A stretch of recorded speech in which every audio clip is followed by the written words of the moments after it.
Hello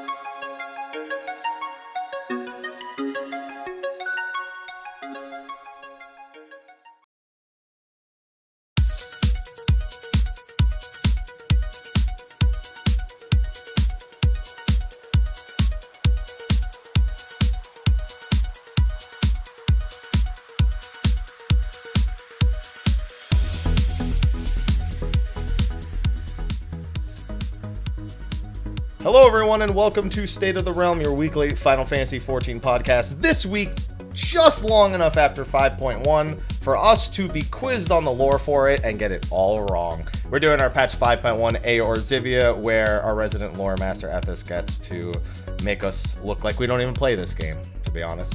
Anyway, we're gonna need some hosts for this show. I'm one of them, Michael Mr. Happy Pover. Of course, joining me is our 4 or 5 time repeat champion at this point, Sly, aka Actually Studied Fox, aka you, my boy Blue. How you doing? Yeah. Carrying over that high energy from the pre-show, I see. Great start. Let's fucking go, boys. And then, of course, I already mentioned him. Ethys has to join us because otherwise we'd just be talking about lore and people would be like, why did you even bother if you don't bring Ethys? Or they'd be like, at least get Anonymous. Like, he may not come by. We may not have ever had him on the show, but you got to have someone that's not me and Sly. Then you wouldn't be getting any points. That would be some seriously esoteric shit. He'd royally destroy our souls. He'd be like, I don't know you guys. You guys are fucked. Oh dear. Hello? Well, Ethys. Hi. You're here. Hi everyone. Yes, I am here. We weren't 100% certain this was going to be possible because while we did talk about doing it last week, we kind of just said, last week we just said, this week's probably not great. And that was followed by nothing. Yeah. And yesterday I was like, we talked about waiting another week, but and you're like, it'll be fine. It'll be fine. We'll figure it out. Well, you're the one who has to figure it out because you're the one who has to do all the work for this episode. Yeah, that was the thing. That's no secret. That's how it is. Okay.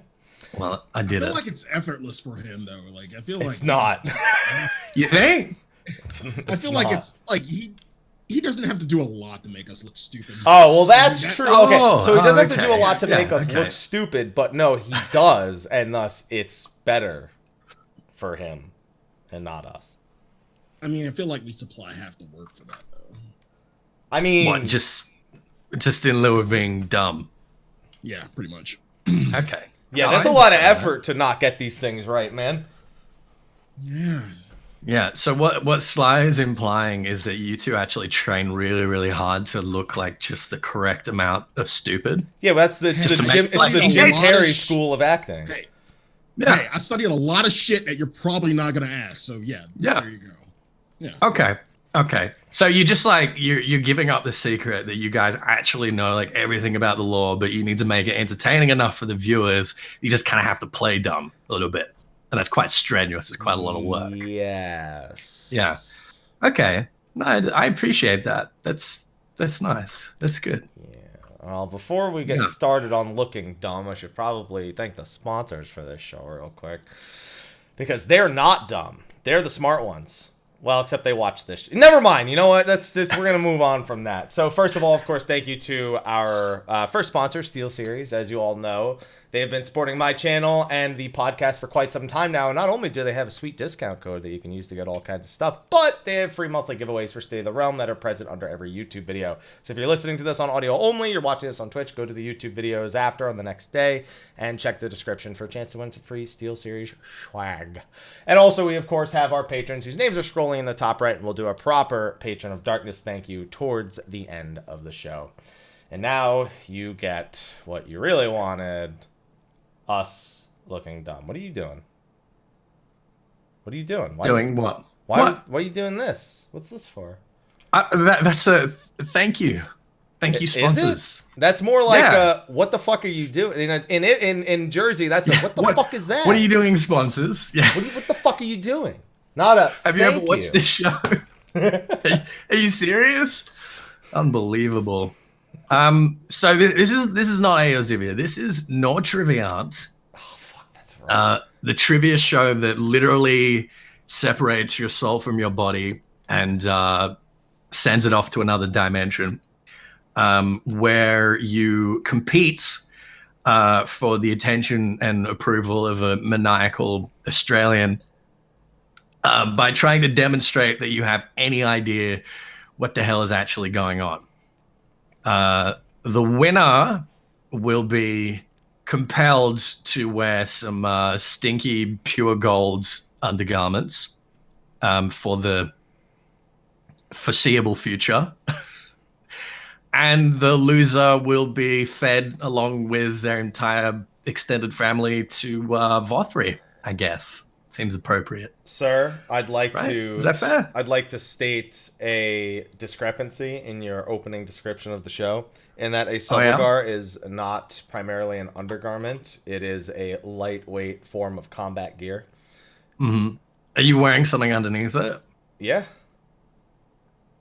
I don't believe you. I'd ask if you want to check, but this isn't that kind of show. No. No. You had to think about that. I don't believe you. If you're wearing something underneath it, you're doing it wrong, right? Because you can't, if it's not like direct skin contact, then you don't like spirit bond properly, and all of that like nice sort of gooch ether, you don't get advantage for it. Doesn't work. I'm gonna ask you to start the quizzing now. Sly, you won last time as usual, right? Why do you say as usual? I'm gonna lose this. Because it's been 4 or 5 times in a row. Yeah, you usually win, like almost every time. Would you rather go first or second? I defer. You defer. You fucking bitch. All right. Okay. We got about 20 something. What is it? 22 or 24 questions here. Okay. And most of them are going to be 5.1, but I can't promise that they're all going to be 5.1. And this first question for Mike has nothing to do with 5.1 whatsoever. So how do you feel about that? I feel like that asshole shouldn't have deferred. Okay, that's great. That's good. That's nice. Mike, first question for you. Who does the dwarf statue in Tomra depict? And why is he or she important? I feel like we actually had this on the last... I almost feel like we had this on the last Eorzivia. We really didn't. No. This question sounds really familiar. I might have looked at it recently and just totally forgot. Maybe. Because I remember when I recently went to... Well, we had to go there to get to... I had to do the original quest to get the copied factory. So yeah. I feel like somebody asked me this. Damn. No, I don't have like an informed answer on that, because as you said, that's not 5.1 related, and really that's the only thing that's on my head right now. I'm sure I could wager a guess. It'd be bullshit. I couldn't give you a name either, is the worst part, which is I feel like a fault immediately in the answer, because I feel like it's fair. I mean, it's if I had to shot in the dark, it's a founder of the tribe, or like one of the oldest or eldest members of the tribe, and I'm sure they did some like heroic deed or some shit. Anything that gets you a statue made, like this all generic shit that gets you a statue made. It's not really an answer. Okay, so you're gonna go with the founder of the tribe? Yeah, of that specific. You're gonna lock that in? Yeah. Of the Thol. Yeah, of the Thol. No, it's not the founder of the Thol. You hear that, Aloha? Sly, the statue. There's a big dwarfy statue of a dwarf leaning on his dwarf hammer, stroking his dwarf beard. How specific do you want me to go? Because I can tell you as specific as you can. He, at the time, was the chief during the Flood of Light. Okay. As far as a name, I was gonna call him Ziggurat, but that's not his name. Would be a cool name. Fuck. It would be. Can I just nickname him Ziggy? Yeah, you can nickname him Ziggy. I'm sure his friends probably call him Ziggy because his name is in fact Ziggut. Oh, there you go. I'm gonna give you the point for that. Yeah, it's pretty close. Yeah, his Because I name was wanted to call Ziggurat. him Ziggurat. I really wanted to call him. Yeah, when you said Ziggurat, I was like, oh, you're so there. Ziggurat or Ziggy, as he's henceforth going to be known, was the Tholchi at the time of the flood. So he was the prick that sent away our precious little dwarf maiden after she rescued all of her mates from the Stone Blight. So, like, on one hand, great, survived the flood. On the other hand, it's kind of a prick. I know Yes. where I recently remember that. So I think there was a Reddit thread recently that asked for people to clarify on the Finnish role quest, and I remember reading something about. Oh, okay. Yeah, right. that's why it was fresh on my mind. That was like a few days ago, I think. Okay. So they made a statue of him basically because he's credited for them allowing to survive the flood and the Sin Eaters through his leadership. Kind of kept everyone together. But very conservative and a bit of a prick, turns out, when you do your healer quests. Healer quests? Is it the healer ones? Yeah, it's the healer one. Yeah. That's correct. I thought so. Do I get a point for clarifying? No. Was that a question? Nice try. So close. All right, Sly, this is yours as well. This one's not 5.1 either, but I promise we'll get to 5.1 really soon. Sly, Ondo, or Sahuagin as they're known on the source, but the Ondo, they don't know how to laugh. So how do they normally express joy? I feel like I've seen this. Because we did. You've seen this. I feel like I spent the least time with the Ondo. I kind of did their shit just to get through story, and that was it. Fuck.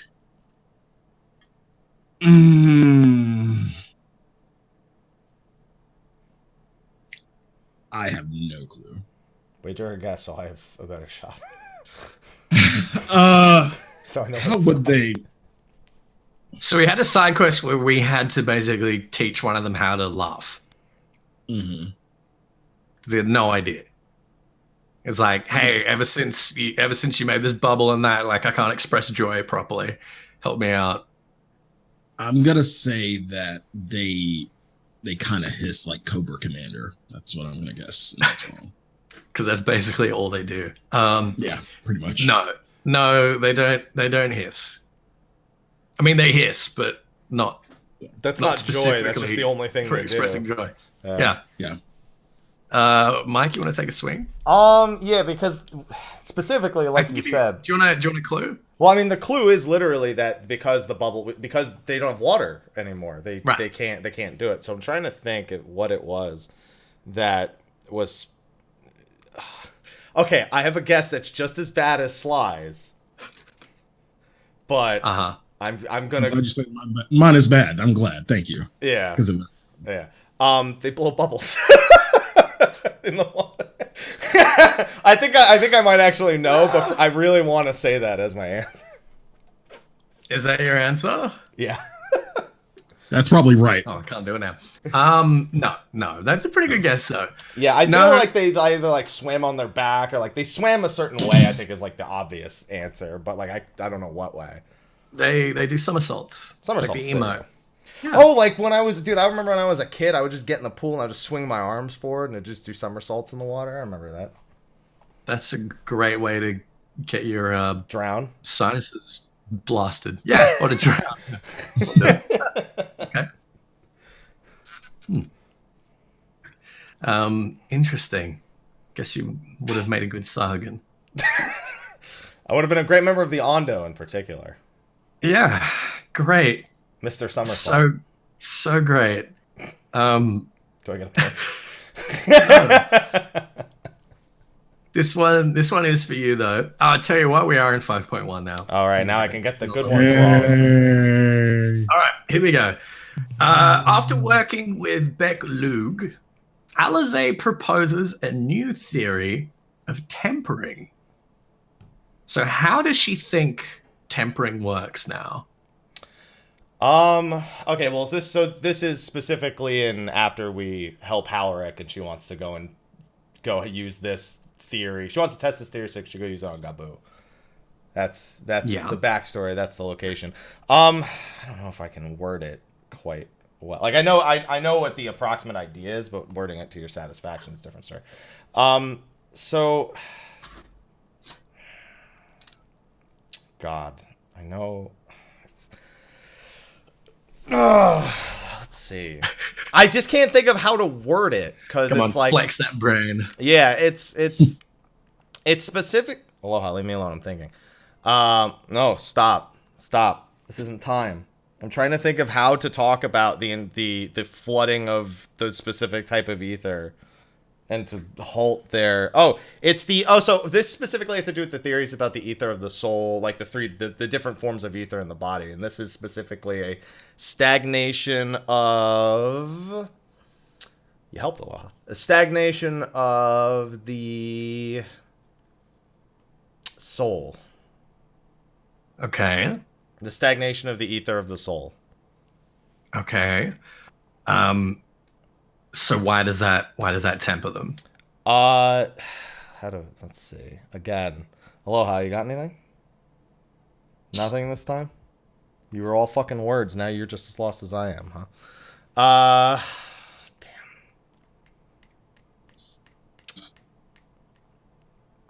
I'm trying to remember if it... I'm trying to remember how the parallels are drawn between Halric and Gabu's condition. You're on the right track. Yeah. You're on the right track. Yeah. Because she very specifically does that, yeah. Yeah, what you've touched on, and it's worth a half point, I think, is that for Halric, his soul has been basically over-aspected to the umbral pole. Yeah. And for Gabu, presumably, his soul has been over-aspected to Earth. Yeah. See, right, is his soul, it is about leaning too far in one direction. Yeah, but there's something in particular that seems to do. Yeah, I like... Again, it's mostly a word, because it's not... The word... It's nothing like brainwashing. It's like... I'm trying to think of her word, and that's what's not coming to me. All right. Well, I'll give you a half point. Sly, do you think you can give me the word Sly? Because I can't. It's just brain is.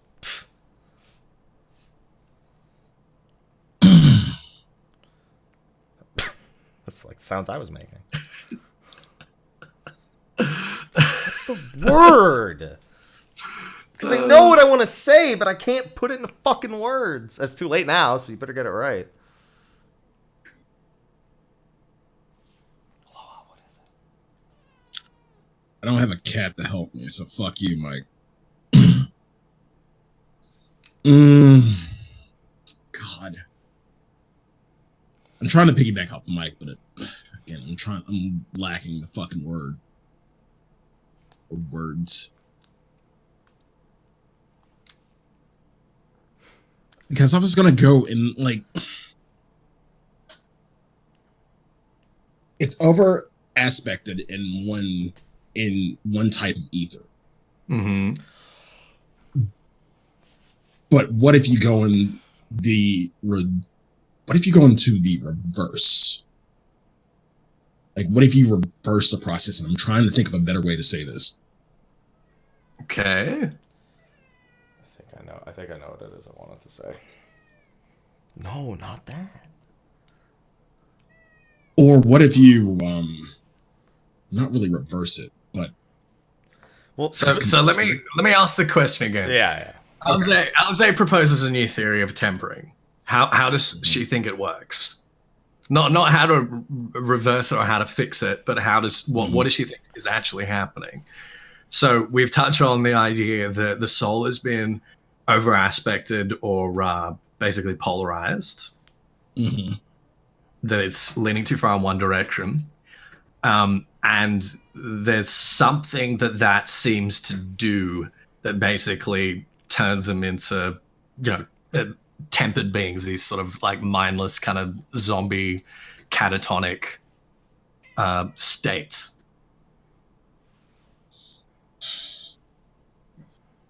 I think I know what it is.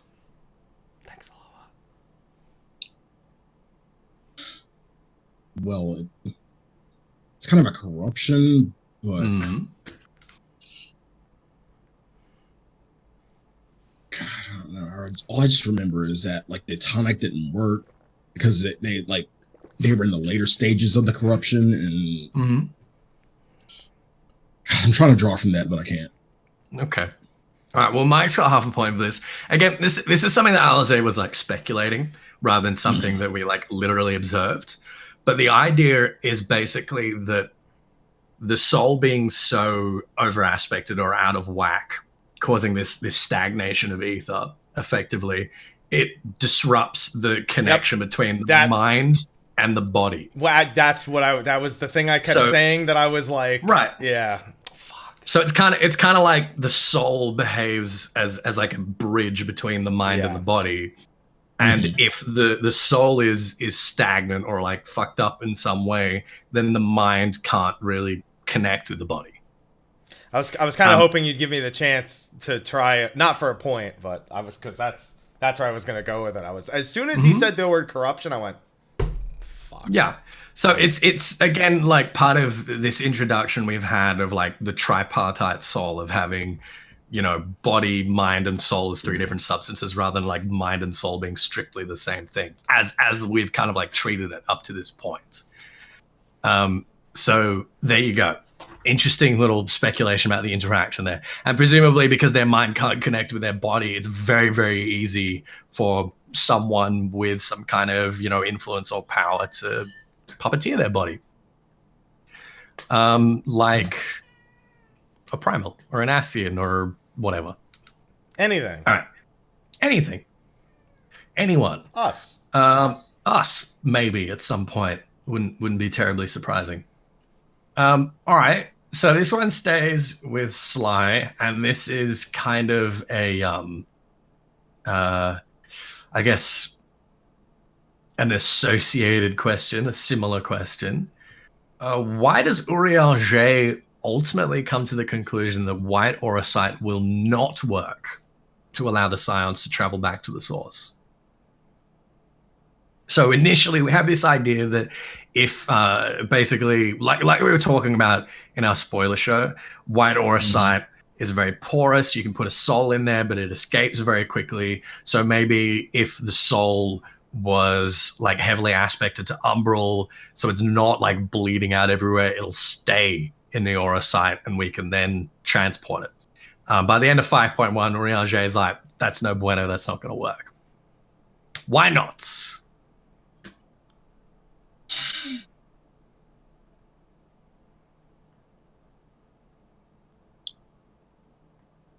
I remember the initial conversation about, like, you know, the warrior light being able to bring everything with him, like everything on him.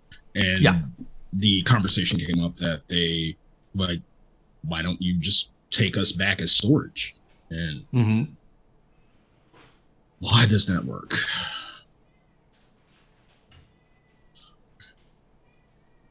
Yeah, well, the idea is that we're going to slap their souls in some white auracite and then carry the white auracite back and then release them on the other side.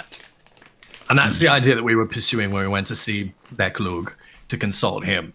But by the end of 5.1, Urianger is like, actually, that's not going to work, and here's why. Wouldn't there be a trace of corruption? Almost as if you would arrive, but you would not necessarily be tempered.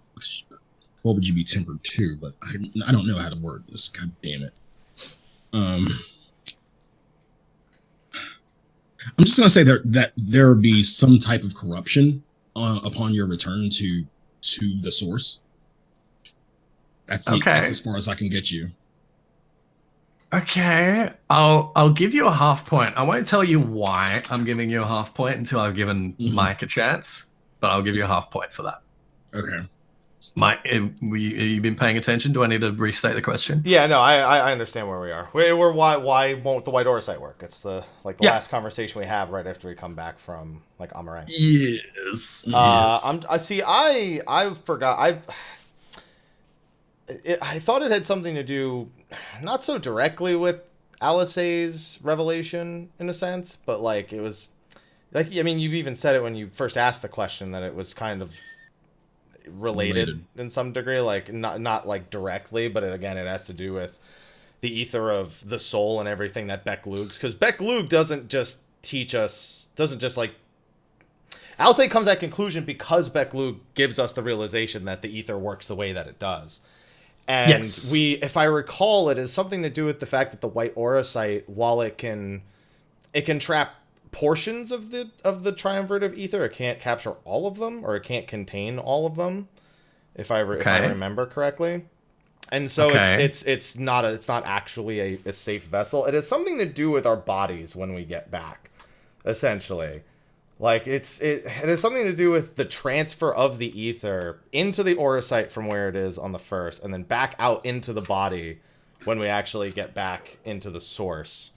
It's just how so is what it's. I feel like, because we were gonna umbrally aspect it so it freezes essentially, and then we can't go over.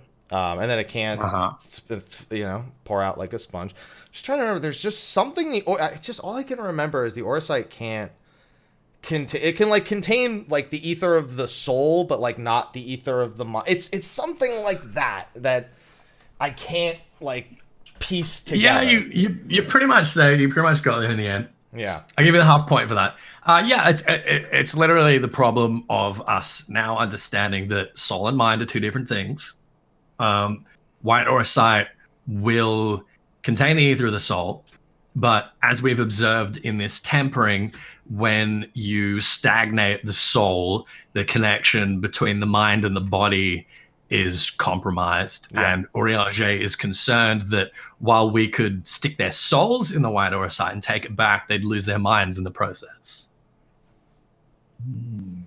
And create a Halric. Yeah, basically. It's like when we get them back, they'll just be Halrics. That's what they're worried about. And we need to find some way to basically bring their mind and soul both back intact. Kill the Exarch. He keeps saying it. Easy, yeah. Absolutely. Like, Urianger's on top of that. Keep saying, just kill me. I mean, it's either that or we like cap off the Shadowringers theme by using Crystals of Darkness, because presumably that would work. That's what the Ascians do. Prediction. Yeah, I guess we'll see. All right, so you both got a half point there. Yeah, you got most of the way there. That's pretty good.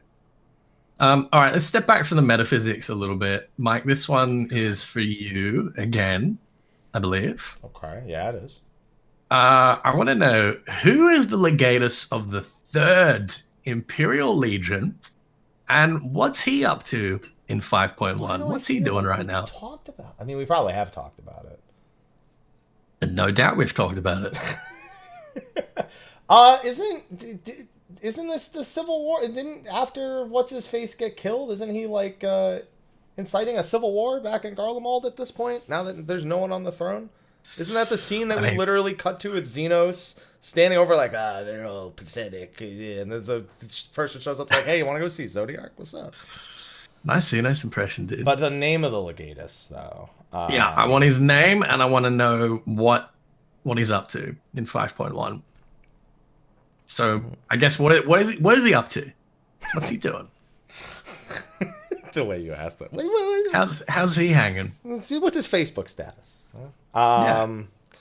Third. Oh God, I don't remember the 3rd. I feel like it's a name. Not that I should know because I read it, but because it doesn't have anything to do with Final Fantasy 3, which used to be the correlation I drew with all of them, and then they fucked it up and just threw the names all over the place. Yes. I'll give you a clue if you like. It is the name of a Roman emperor at some point. Not one that people are immediately going to be like, you know, Caesar. No, it's not. No, that's not going to help. No, yeah, the name. All I can, unless I'm mistaking it for another legion, I can't give you the name. But all I remember is that when we wrap up. Oh no, I think. Am I mixing it up with that? Oh no, Sly. If I get this wrong, there's only one other answer, and I hope you get it because it's. I have a feeling that my answer is wrong, but I thought the third was the one that was inciting the rebellion after Solus was killed by Xenos. Inciting the rebellion. Well, not so much a rebellion, but it's like another civil war. We see the at the end where we're watching them kill amongst themselves. Yeah. Yeah. But you can hardly call it a rebellion. Yeah, I guess that's not the right word, but it's like what are they rebelling against? It's not insurgents. Yeah, I don't know what the word is for that, but an uprising, something. It's struggle for power. This is a synonym for. Okay, all right, yeah, okay. That's a little bit more usurping. That's how I describe it. Well, who's he usurping? The emperor's dead. There's no one to usurp. There's no one to rebel against. He's just got to take the throne at this point. He's just got to take it. Okay. All right. Yeah, he's trying to take the throne. There's a half point for that. Yeah, man, I really had to lead you to that one, didn't I? Well, I knew what I wanted to say, but I just kept going through a million words to get there. Yeah, I know. All right. Okay, and you don't want to take a shot at what his name is? There's nothing in the tank for that. All right, Sly, does he have a name? What? Imagine he said no, and you're like, "Yep, that was." I mean, it's not necessarily a he. Actually, it's described as Lord. They're described. I couldn't give you a full name, but I remembered Lord Nerva, and it was like that's it. It was a war. Like it's pretty much a war of successions. Like you, yes. I remember at the end, there was some random grunt. You would deny Lord Nerva the throne. Yeah. That's it. Yeah. That's it. That's the line. And you're right. It's a war of succession would be the most accurate way to describe it. Yes. So there's a half point for each of you. Well done. All right. Sly, this one stays in your court. This question is from Mr. Thinker on Discord. Thank you, Mr. Thinker. Mr. Thinker asks... Fuck you, community. Fuck you, community. Nah, Community is a great show. What are you talking about? How was Anne Ladd born? I prepared for this one, so if you get it wrong, I'm how do you make Anne Ladd? Please don't get this wrong. How do you make an Anne Ladd? No, how do you make Anne Ladd? How do you make Anne Ladd? And Mad Lad? Well, it's the same. It's kind of the same. A similar concept to how you make a pixie, but it's the only difference with Unlad. Emotions were tied to Unlad. Okay, walk me through it. Two components, Sly. There's two components that make one Unlad. She had something that she felt was like unfulfilled, and it kind of okay. Pixie's born, and the soul of a child dies and like tries to gather Aether. Okay. And the Aether is not usually, but can be unstable. Okay. And because of that, it's under the influence of, I guess, a lot of outside ether. On Lod, I can't remember exactly. On Lod's basically Titania. And she's just drawing, like, I wouldn't say drawing Aether from Titania, but she feels like she has stuff repressed or unfulfilled from being Titania. She has those nightmares about like an old friend who she can't picture, and then this crap hole castle. Okay. All right. Look, I think that's close enough. Yeah. I get the point for it. So basically, you're right. Pixies are born from the souls of mortal children that are exposed to new ether from somewhere, presumably shortly after dying. And Anlad specifically is exposed to the residual ether of Titania after Titania's defeat. So they're not like literally Titania, like reborn or survived or whatever. But as you say, like the ambient ether that they're exposed to, the pixies, when they're born, can often be aspected a certain way or like laden with extreme emotions or memories or whatever. And obviously that was the case with Titania and with Anlad in this case. So give you a point for that. I well done. pray to God I know what the next question is. You do not.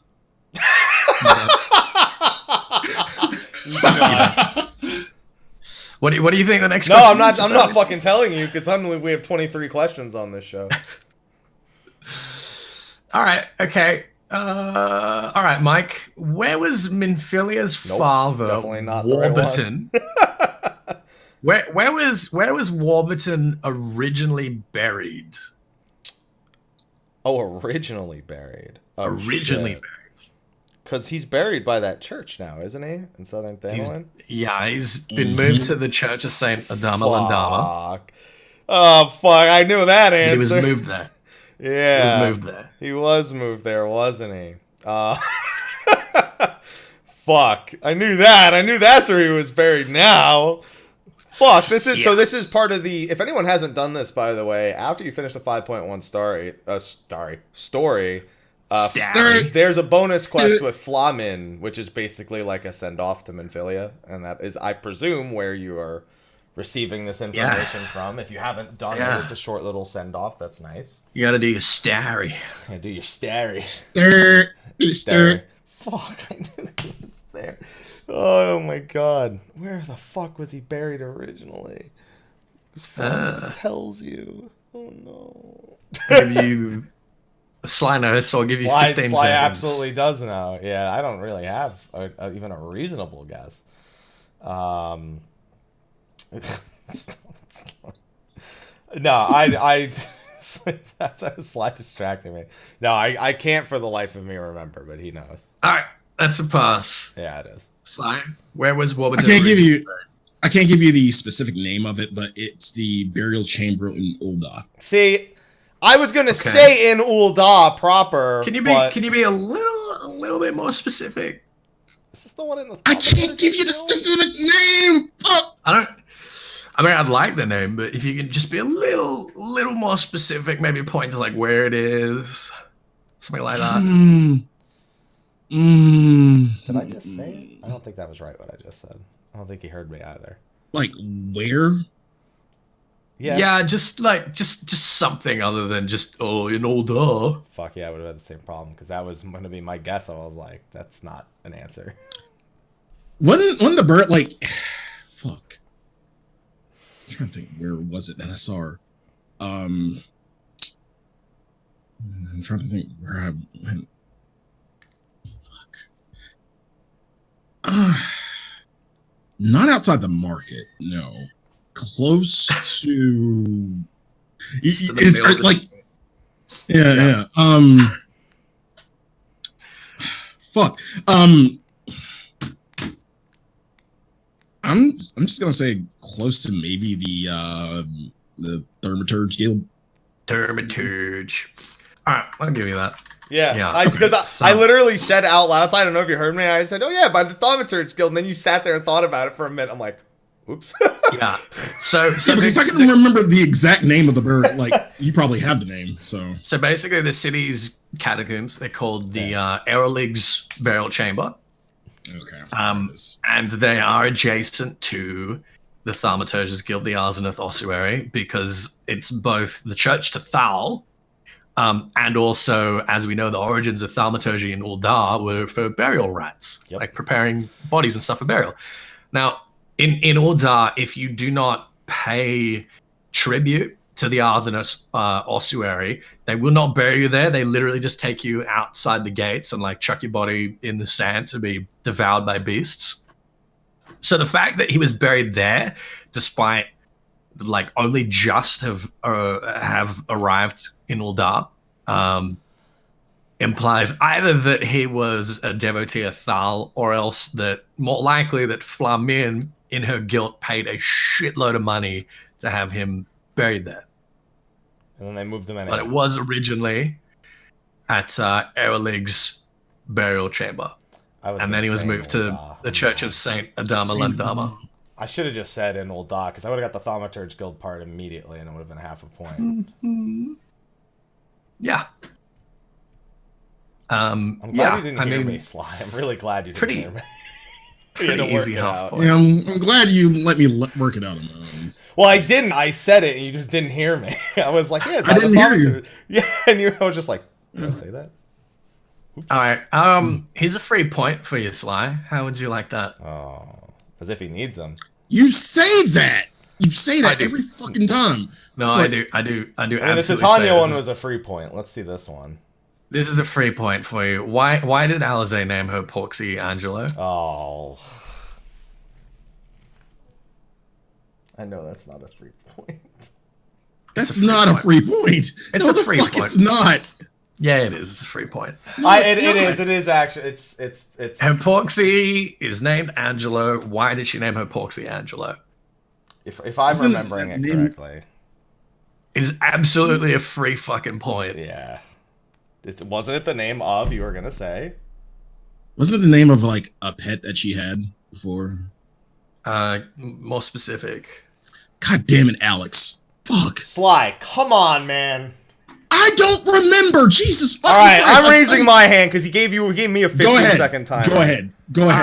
Mike, you want a free point? Yeah, it was the name it's of Final Fantasy VIII. It's just a straight reference to Final Fantasy VIII. Yeah. Congratulations on the free point. There. Fuck. Oh, God. I don't even get half a point for pet. Fuck. No. Okay, fuck it. No, fuck you. All right. Fuck me. Yeah, fuck me. All right. Kidding me? Listen, you got the Titania one. I feel good about taking that from you. Because Titania was like the 15 minutes before this Discord call, was like, okay, let me just quickly reread the Pixie Quest real quick. Oh, jeez. All right. Okay. Speaking of Porksies, Mike, this question is from Thal on Discord, who asks, what do you get when you set a Porksy on fire? That's right. That's not a joke. You get porcelain. Because, it's like porcelain. Because they're actually made of clay. Yeah. Thank you. That was a free point. It's terrible. I love it. Sly, what is the Woolen Way? What is the Woolen Way? God, like, I know what you're talking about because this was from the Pixie Quest. Yes. Fuck.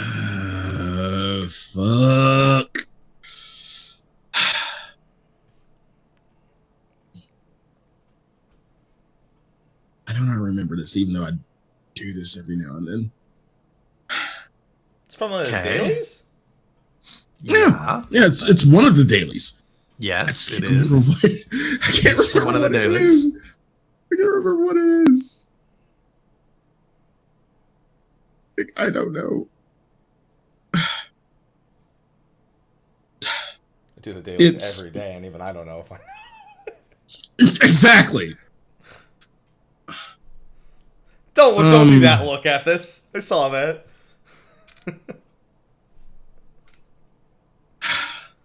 The Woolen Way.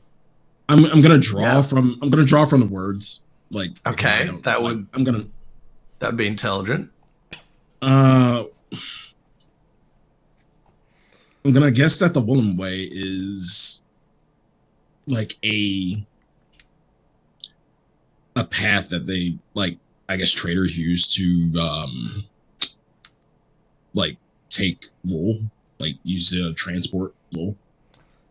Okay, where? Fuck you, Ethys. Where is it? Where is it? It's in fucking Ily Mheg. That's all I know. God damn Alright, it. so who used it? Fuck you, Ethys. Come on, okay. If it's in Ily Mheg, that actually it should. Obviously, the pixies don't use it. Do Yeah, they? I was gonna say. I feel like that kind of answers itself if I'm understanding correctly. Then it had to be like just us. Like anyone? What? When was the last time you brought wool across the Woolen Way? When's the last time we brought anything to fucking? When was the last time? I mean, I brought myself. Who do you think built the road? Wow, he's really trying to make sure you get this one. But the Wobbutites? Oh my god, there you go. Yeah, I was gonna say, as soon as he said who used it, I was like, yo, Sly, come on, you gotta say it. Oh, well done. It's not the pixies, so it's us. It's like, no. Yes. I mean, yeah. Yeah.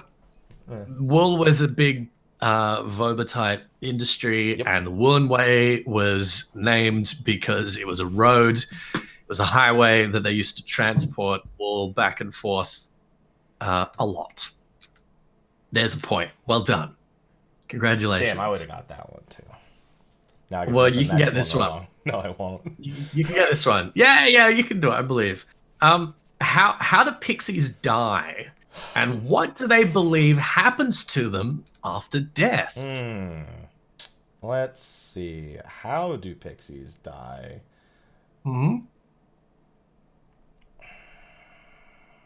I remember where the dialogue is from. But what did it say? Done a lot of pixie stuff too. This is definitely along the lines of things I should know. Yeah, we've all done a lot of pixie stuff. It's about how much you actually pay attention to it. I paid attention. I mean, I read all of it out loud when I did it. Just committing it to memory is the next thing. I voiced a lot of that. If I recall, because they're just pure ether, don't they? Well, I'm going to answer this in parts. I'm going to do the death part first, and if I get that wrong, whatever, I'll still try the second part.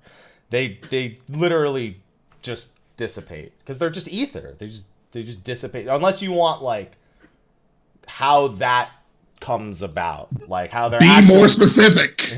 Yeah. I knew that was coming. Be more specific about what leads to them dying, or about what the ether itself actually does. No, what happens first? I mean, everything dissipates into ether when it dies. Yeah, I guess that's true.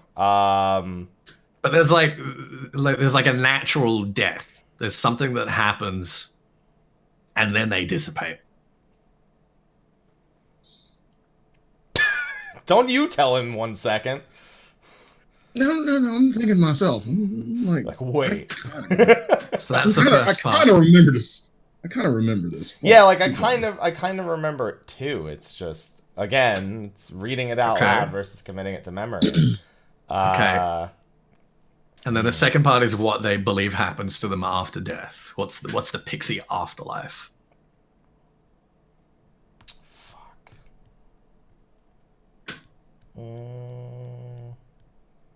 I feel like my finger's on the pulse, and I'm gonna feel like an idiot when Sly gets his chance to answer. Because that's basically the theme of this show, yeah. Yeah, that's most of the time. But then I know all the answers to his questions, and we both try to get him to the right answer, like fucking Wobbutite. Vobert. Yeah, I'm trying. Yeah, the natural process. I think they think they're, when a pixie dies, their ether is literally reborn into another pixie. That not like directly, but like it becomes part of the ambient ether that like pixies are born from. So you're saying that pixies believe in reincarnation? Not reincarnation. It's more like just a natural understanding of the way that they're created, and that it is residual ether that is around. So not so much that they're reincarnated, but that it fuels that specific process. Okay. And then I just can't remember like what this happens, then they die. I can't remember. Oh, do they go to sleep? Like literally, like sleep, like, and then that's okay. Is that your guess for the first part? Yeah, that's gonna be my guess for the first part. Okay. I mean, I guess and What's for the your guess second. for the No, second I guess this part, the other part will count for where it becomes part of the natural. What happens? What actually happens when they die? Like what is? Oh, okay. That's what I think happens. Okay. Yeah. Yeah, I'll give you a half point because they do literally just like fall asleep for a really long time. Yeah. And no one can wake them up, and then they fade. They just fade away and dissipate. Yeah. There's not anything in their belief or their understanding that their ether like becomes a new pixie or anything like that. Mm-hmm. Whether or not that happens, that's not really what their afterlife beliefs center on.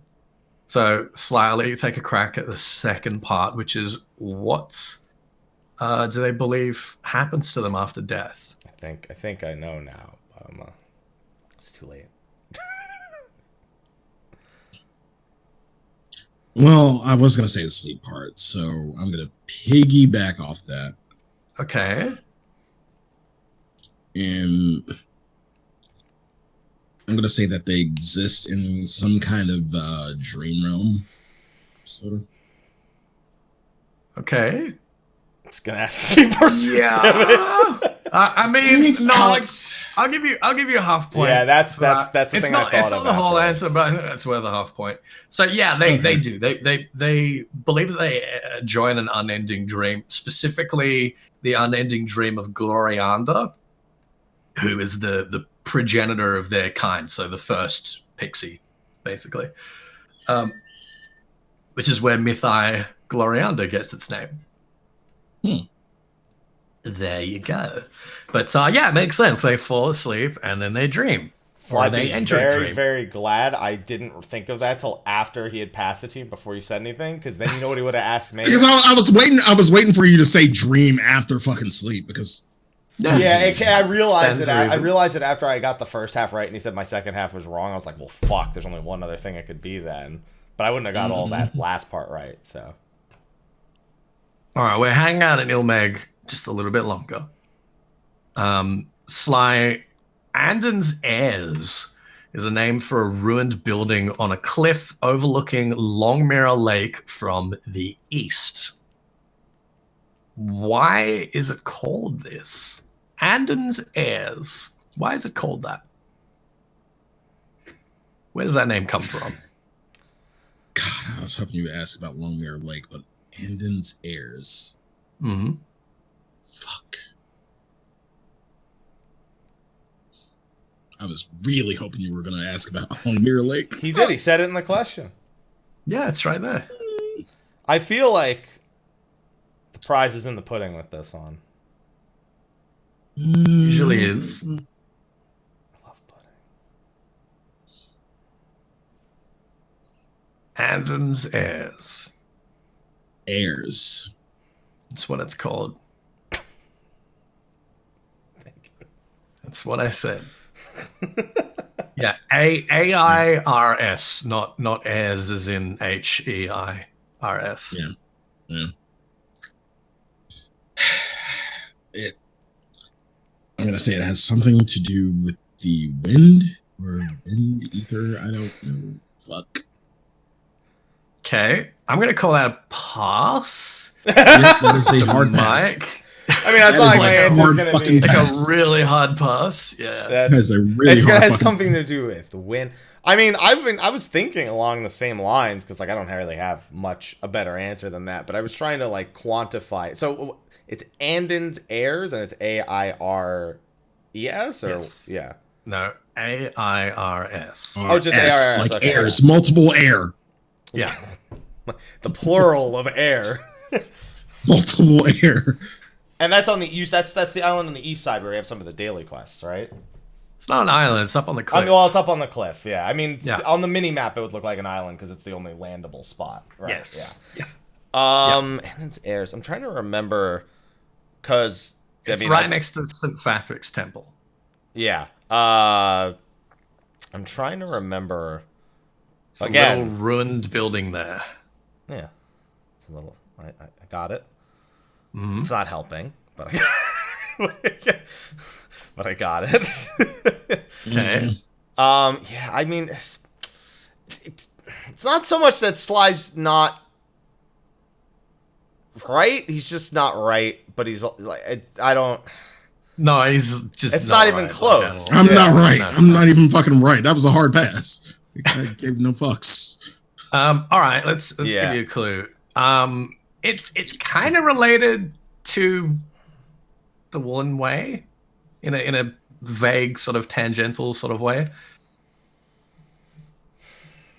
Well, tangentially would have to mean that either A, it was a different. It was might have been a trading outpost then. No, that would be weird. That's a bad place for a trading outpost. That's a really bad place for a trading outpost. If it's a trading outpost, I mean, the only other thing I could think of off that clue, which again is completely uninformed outside of that clue, is it would essentially be the like a vantage point that sees over the Woolen Way, so they knew when travelers were coming to Vobert or something along those lines, like not really like a security outpost, but just like a visual vantage point. Okay, is that going to be your guess? That's going to be my guess. All right. Well, it's not really tangential. That's pretty direct. No, it's not that. Wow, this is the first question. I had hope. That, like, wait. Well, there's no points left in it, but take a shot. There's no points. You said it had something to do with the Woolen Way. Yeah, vaguely. Was Andon a fucking shepherd? Go on. Oh, you've got to be fucking kidding me! Fuck! I can't go on. That's all I had. That's all I had was that Andon was a shepherd. Yeah. Okay. Yeah, Andon was a shepherd. It was the name of a resident shepherd, who stayed behind after the fall of Vobert.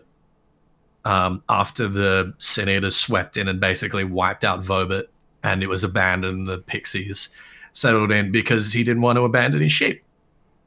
So the pixies, thinking they were doing him a really big favor, decided to turn him into a leaf man so that he could look over them forever.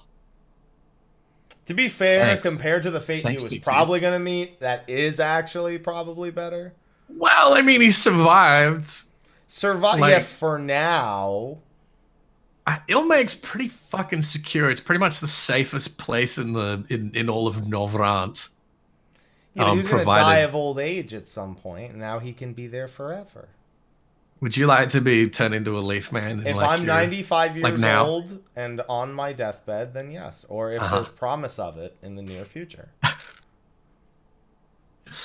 Okay. If a meteor is coming to hit the planet, then yes, turn me into that. You know. And so you're thinking he's like a 95-year-old man as opposed to just like a young dude that's just like trying to do his job. No, I think the world. Hey, you really like your job. I think under the pretenses that the world was pretty fucked at the time anyway, it was probably his best bet. All right. Probably painless. Okay. All right. Cool. So if you get like a really bad earthquake or something in California, should we just like sit you in front of your webcam and turn you into a leaf man so that you can stream forever? Yeah. As long as the internet's being paid for, yeah. Okay. Leaf Man plays 14. Oh, well, what do you know? He's standing in Yulemore today like he has been for the last year. I'll keep that in mind. I mean, it sounds about as entertaining. Think of the subs, though. That would get like a lot of fucking subs, though. Yeah, dude. I can still support my family. Could you? Would it? Yeah. Okay. All right. People would like. I'd be like, before I go, I'd ask Mel to like make it so there's like an app where people can like draw faces on me and shit, and just like on the webcam. There's gonna be dicks everywhere. Every sub activates like a Wallace and Gromit kind of setup that waters you a little bit. Yes. Okay. Keeps me alive even further. Okay then. Whose question is this? All right, Mike. Yay. Oh my god. Okay. Collusions. Collusions consider the seedkin known as moss fungus to be a harbinger of death and disease. Why is that? Can you ask the question one more time? Okay, moss fungus. It's a seedkin. It's the funny The little ones that are mushroom things over with in legs. the ones that are is this specifically? Is this the one that's over with the evil whatever fucking Numo? Are those the same ones? Or are they? Yeah, there's some around there. Yeah, it's the same type of seedkin. So collusions think that they're a harbinger of death and disease and bad omens. Why? Why is that? You know why I needed you to say it again? Because when you said collusions, I didn't think like collusia. I was like, what? I was so confused for a second. Yeah, collisions from like collusion. Yeah, like from Khuja. Specifically, I'd imagine. Does that include Yulmore? Just out of curiosity, like it doesn't help me answer the question. I wasn't sure if that was just like the people out in Stiltide and the right. Oh, I mean, I imagine collusions refers to everyone on the island. Well, it didn't until like 3 months ago. So, I'd imagine it has something to do with their history with specifically mushrooms and not these guys. Like they're just these being more like majorly not aspected, but like living mushrooms. And imagine it just has something to do with like either like a fungus like outbreak that they had, or like some sort of like fungus-borne disease that like swept the land at some point. And I have a feeling that second one is especially close, but not in the way that I said it. So yeah, okay. I'm going to assume that there was, and it's not specific enough, so whatever. Some fungus-borne plague from a time past that either killed or I guess the only thing is I don't know if it killed them or if it like killed the crops or like the land nearby, like with the fungus infection. Okay, well, not a bad guess, but no, not quite. Not quite. Sly, take a slap. I think I remotely remember this. Isn't it something kind of morbid? Like they don't they grow on graves, and they thought that like the aether from the graves would like cause disease and something like that. Yeah, they literally, so seedkin they grow like a plant, and then they become ambulatory. They grow on graves. So the people in Khuja think that obviously they grow from graves. They're a harbinger of death. Kind of makes sense. Yep. So there you go. There's a point. Well done. I'm surprised that you remembered that. Thanks. Again, remotely. I don't know the ins and outs of it, but I remember like it had something to do with the grave. Let's get away from Ily Mheg for now, I think. Do it. Oh yeah, well, I guess that's true. I mean, we're talking about collusions, kind of, so we were already away. Even if I remember the seed. This was a pixie question though. All right, let's see. Okay. All right, how about this? Sly, who created the first Phoenix? Oh, the score, by the way, at the moment is Mike's on 4.5 points and Sly's on 5.5. Is feel like really he's close. Way higher than that, and you're wrong. No. You're on 4.5. Sly is on 5.5. Right. I did get Porcelain and Angelo. That was two really easy ones. Yeah. Yeah. Yeah, that's true. So to ask this question again, who created the first Phoenix for Sly? When you say first, do you mean like the first's Phoenix? Historically. Or No. Historically, the first Phoenix. Okay.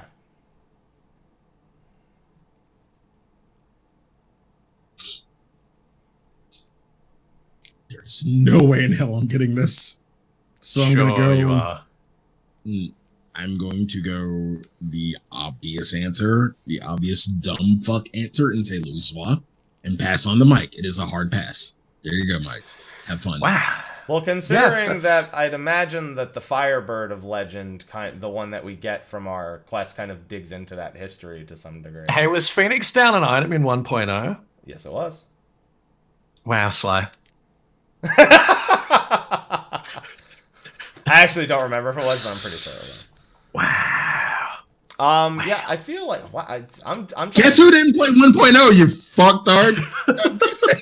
You can make that joke all you want. Okay. I mean, I can too. I'm just saying that that's not a viable reason to not know it. Lack of knowledge is lack of knowledge, not lack of experience. All right. Well, you obviously know so much, Mike. No, I said I didn't know. I just said that. But I won't blame not playing 1.0 for it. I'll blame ignorance and or lack of intelligence. But I mean, before I completely throw it in, is this, because I'm trying to think what prompted this, I guess more so this exact question. Is this partially somewhat explained in the Firebird quest? Or at least what's believed at the very least when you unlock the Possibly. Firebird? Yeah, I don't remember the dialogue. Possibly. Could be. It wouldn't help me because I don't have the Firebird, but meaning I wouldn't have, unless I could have gone on the internet and read it, but I didn't.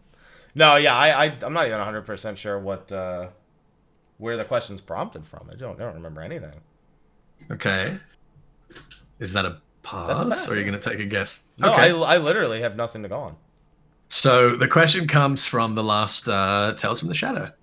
There you go. That's why. So Sly and I, for everyone who doesn't know, Sly and I specifically said to Ethys before the show started, before we went what you're seeing on YouTube. Did you have any questions? No. Yeah, and he said he may or may not have questions from Tale of Shadow, and Sly and I both openly admitted if there is anything, we're not going to remember. We don't know. And sure enough, there's the question.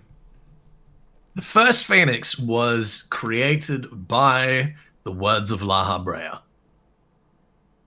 So Lahabrea and his minions, I guess you would call them, his interns. Yeah. And it accidentally had a soul.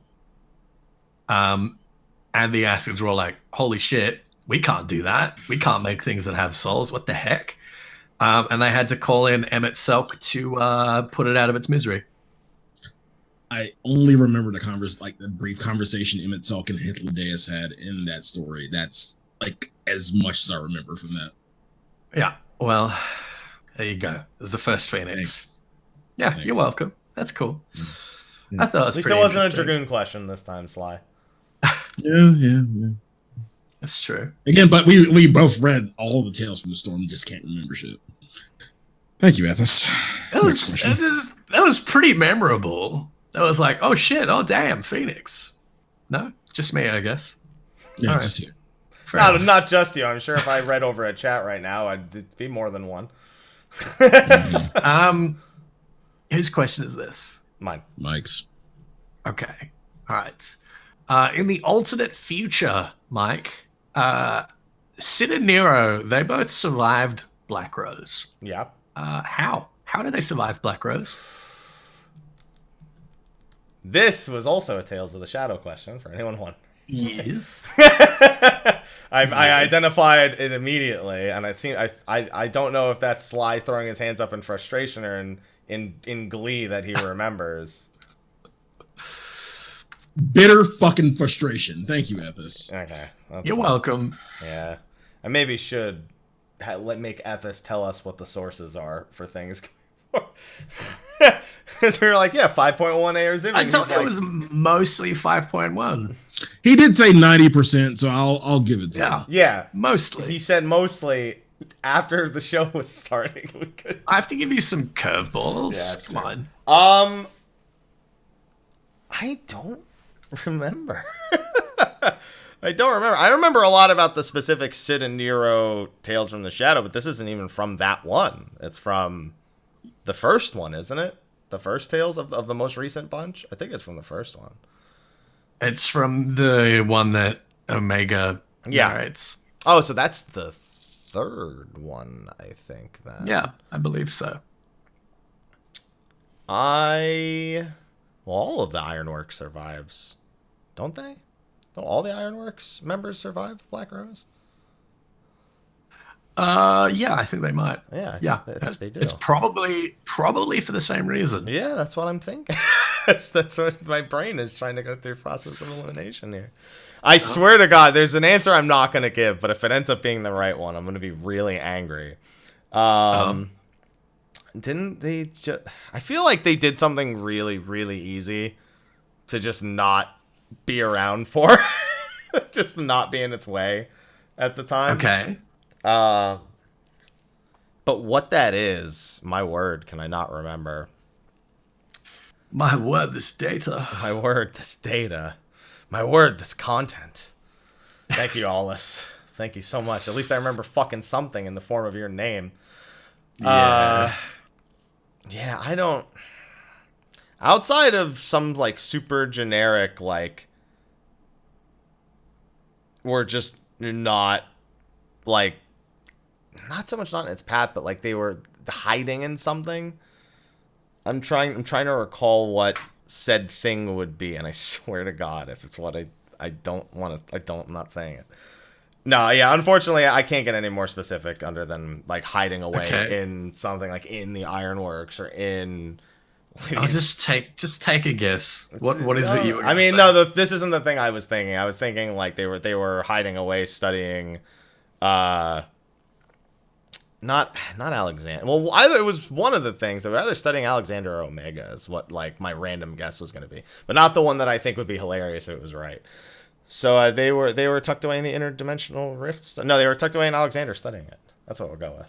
In the Colossus that was left behind, which is not correct, but I'll make it my answer. No, it's not. No, I'm not going to give you that. No, that is not how they survived Black Rose. I swear to God, if it's the thing I don't... What do you think?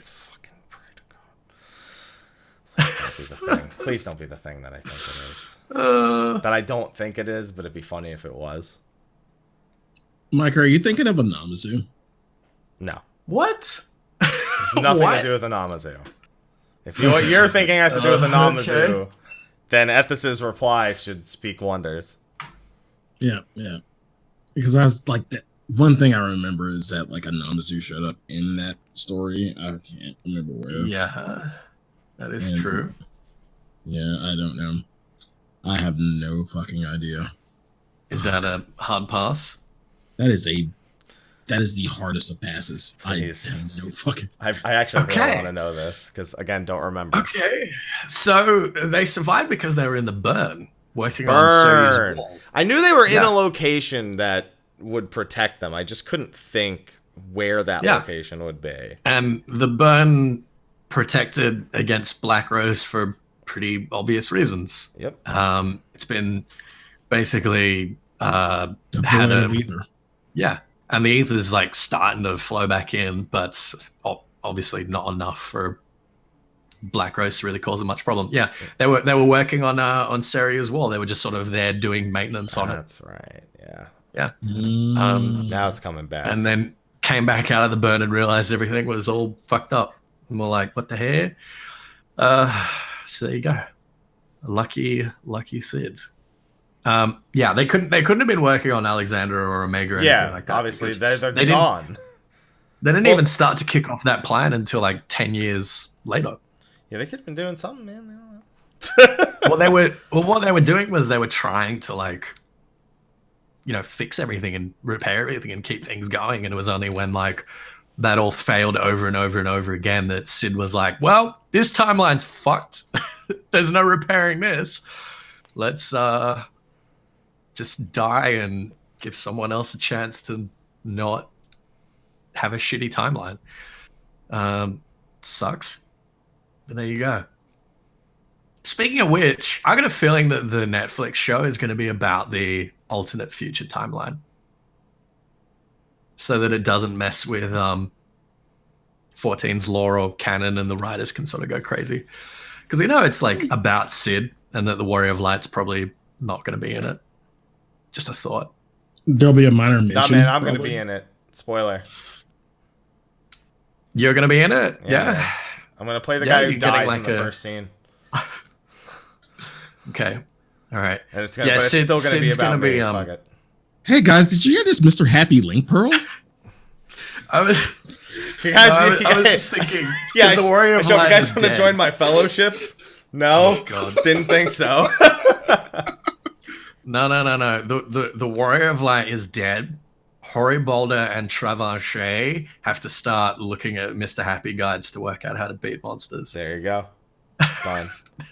What about what's her face? Well, Ehrenvolt and what's her face? Ehrenvold and Fordola. They got the Echo. Yeah. I mean, they still need. They don't need your help. They still need to know the strats. The fuck do you think you are? That's Fordola we're talking about. I bet you don't need nothing. Hell yeah. I hope she comes to fruition soon, like with what's going on right now. I really hope the fact that she has this power. I believe she had better. Oh, and chat. Yes, there is a Netflix series for Final Fantasy XIV in the works. A live action Final Fantasy XIV Netflix series. It's kind of gone under the radar, but it's happening. So there you go. Forward to it. Whose is this? His, I want to say. Yeah, okay. Let's go with that. Sly, why do the Ishgardian sky builders need venomous adders from the Azim steppe? Why are the sky builders gathering mats or adders, like snakes, venomous snakes from the Azim steppe? Did you really throw in a restoration question? Because I really wasn't expecting this. Yeah, dude. God damn it. 5.1. What do you mean?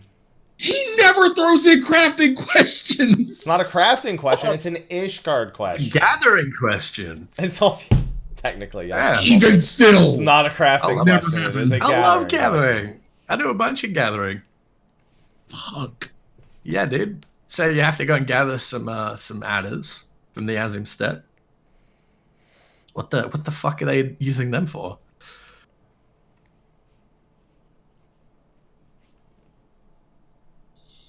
I don't even remotely remember this. I have no fucking clue. I did. Well, you probably didn't do it. Yeah, I did it, but I did certain aspects. Jesus fucking Christ. I didn't do the gathering aspect, but I'm just gonna say adhesive. Adhesive? Yeah. It's a dangerous adhesive. Oh, sorry guys, I glued my hands together, and by the way, I'm dead. Wait. How, Sly, can you talk me through using it is the wildest sticky. It's the wildest of fucking guesses. No, just work with me here, like tease it out for me. Mm-hmm. I come into Ishgard, you're sitting there as like a blacksmith or whatever, and I just give you a big crate full of snakes, and I say, there you go, is the adhesives you ordered. What comes next? What do you do with them? Chop off Snake's head and then strip him and then get the fucking venom and shit and get the adhesive. I don't know. Fuck. Well, Jesus. I feel like you could do all those things but not make it into a glue. I feel like you could do everything up to that and then not make a glue. And just have no fucking clue. You are asking the wrong questions to the wrong person. Fuck. No, this was your answer. I just want to know where it came from. You mash them up into a snake paste and use it as mortar or something. Hard fucking pass.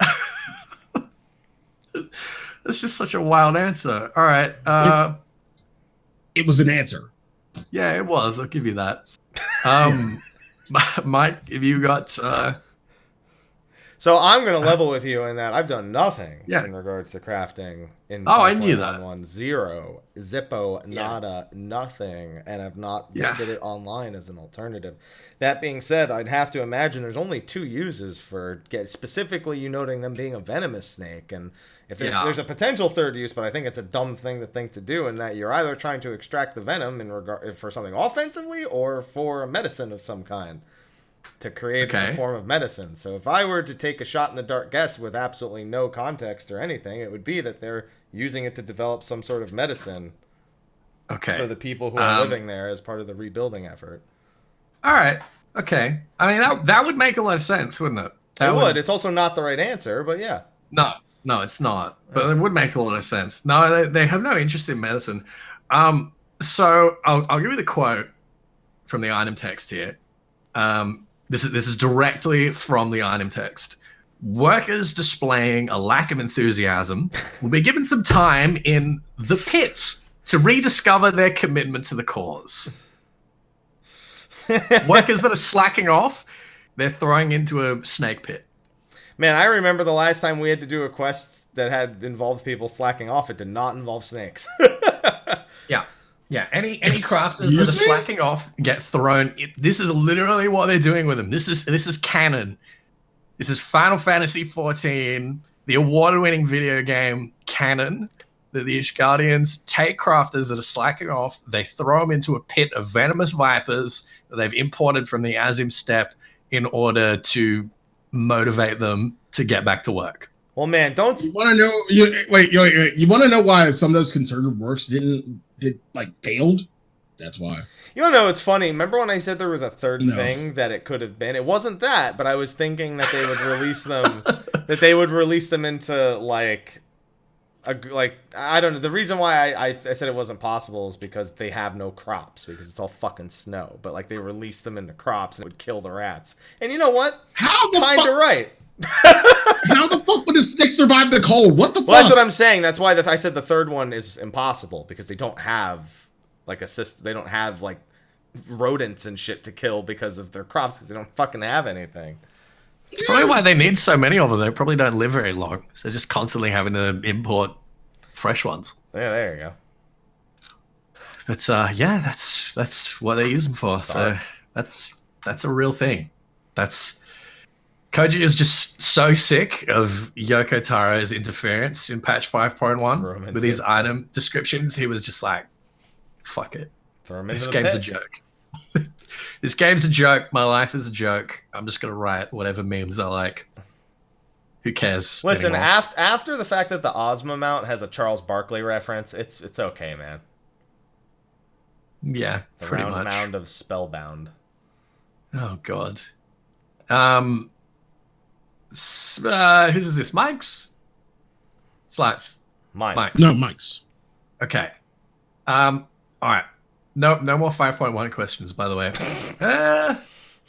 Yeah, no more 5.1 questions. Sorry. Damn, okay, one of the questions I prepared for was not on this.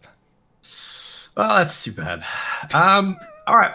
A disease suffered in Yulmore, known as Noble's Rot, is treated by eating Prospero eels.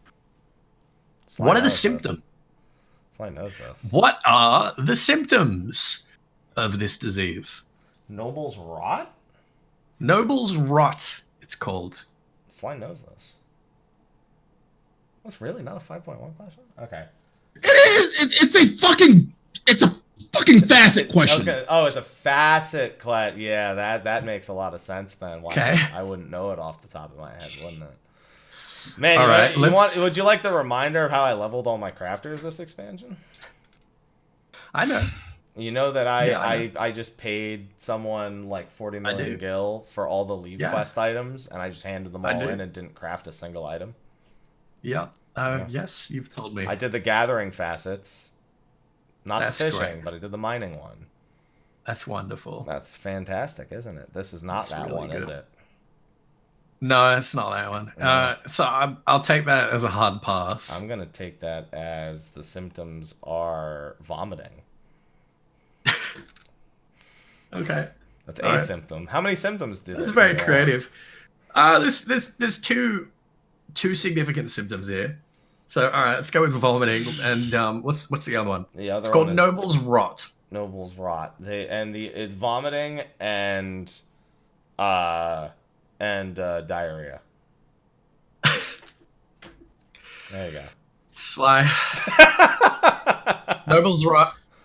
They're known in the Crystarium as Christiosis. Christiosis. I'll see now. Yes. That's a way more So informative name than Noble's Rot. I feel like I was. What are the symptoms? I feel like I was gypped out of this context clue. Look, this is from the fishing quest because. Oh, then I really wouldn't know it then.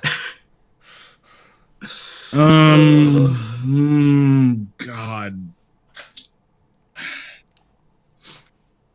I got a salad. That's nice. You probably won't get Noble's Rot then. Eating healthy like that. It's got cheese. Come on. 2 symptoms. They're not vomiting and diarrhea, by the way. They're not. Neither of them are vomiting or diarrhea. Which is just basically Christiosis. Fuck, I don't remember what Christiosis.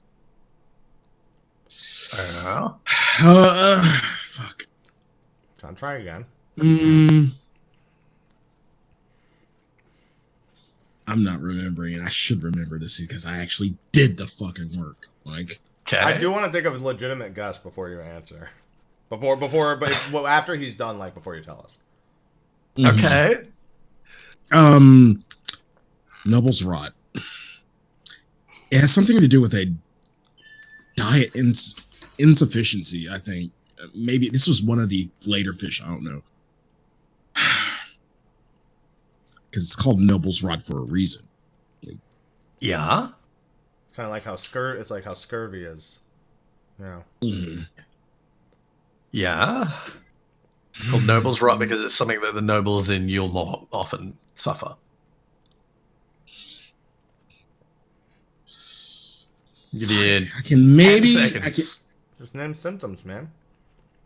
Just not vomiting and diarrhea.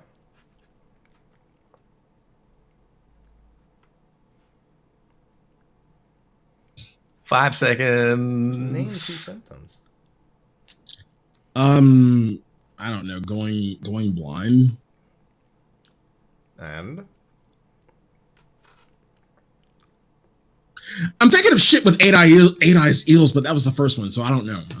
just Ding, name ding, another ding. symptom. No, Okay. It's not going blind. It's not vomiting. It's not diarrhea. The symptoms associated with Noble's rot or Christiosis are jaundice and anemia. That's it. So jaundice, where your eyes go yellow. That's not blind, but it's pretty close. Yeah, I It guess. could probably lead to blindness if it was severe enough. And anemia. And what So- deficiencies are those? If you're anemic, Iron. it's iron deficiency. There Iron. you go. Yeah. And the other one? Anemia. Jaundice is usually I don't know. The eyes, but It's a liver issue. Yeah. Proud of you. Yeah. So I got a point. So yeah, it's basically caused by dietary issues in Yulmore, just eating fucking cakes all day or whatever. I don't know. And they treat it by eating Prospero eels from the deep sea. Which are high in iron and kill the bacteria? No, it's not a bacterial thing. I don't know. Whatever vitamin deficiency causes jaundice. I don't know. Ask Frethric, he knows. Yeah, he would know. That's true. Okay, so that's actually one of the only questions we've had that neither of you have scored any points on. And then all it pretty took wild. was fishing. I know, that's crazy. All right, Sly, here's another crystalline mean one for you. Fuck you! No, and listen, You've Sly, done you have a them. way better chance of getting it right than I do if it has to do with You've the done crystalline them, right? I've You done have them like at the beginning. Yeah. 5.0. Okay, Why? well, I Why? left questions like this for 5.1 because, I knew it wouldn't be necessarily your priority to do them in 5.1. Kind of fucked up to wait. What kind of professor is like, hey, remember the midterm? Well, there's shit before the midterm that I now just want you to answer on this random class. Or this random quiz. Mm-hmm. Yeah. We have a fucked up pretty much. professor. Yeah, that's true. You do. All right. So the crystalline mean recording node, known as NODI, contains a database on Crystarium citizens, which has some very strange and specific information.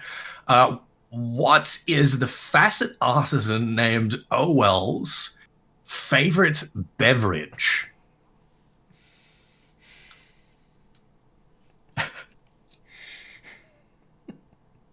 Man, I did this shit to get my fucking XP and go. You really think I remember her favorite fucking... You gotta be his favorite beverage. Yeah. Yeah, it's a Hume named Owell, and Noddy makes a point of listing his favorite beverage.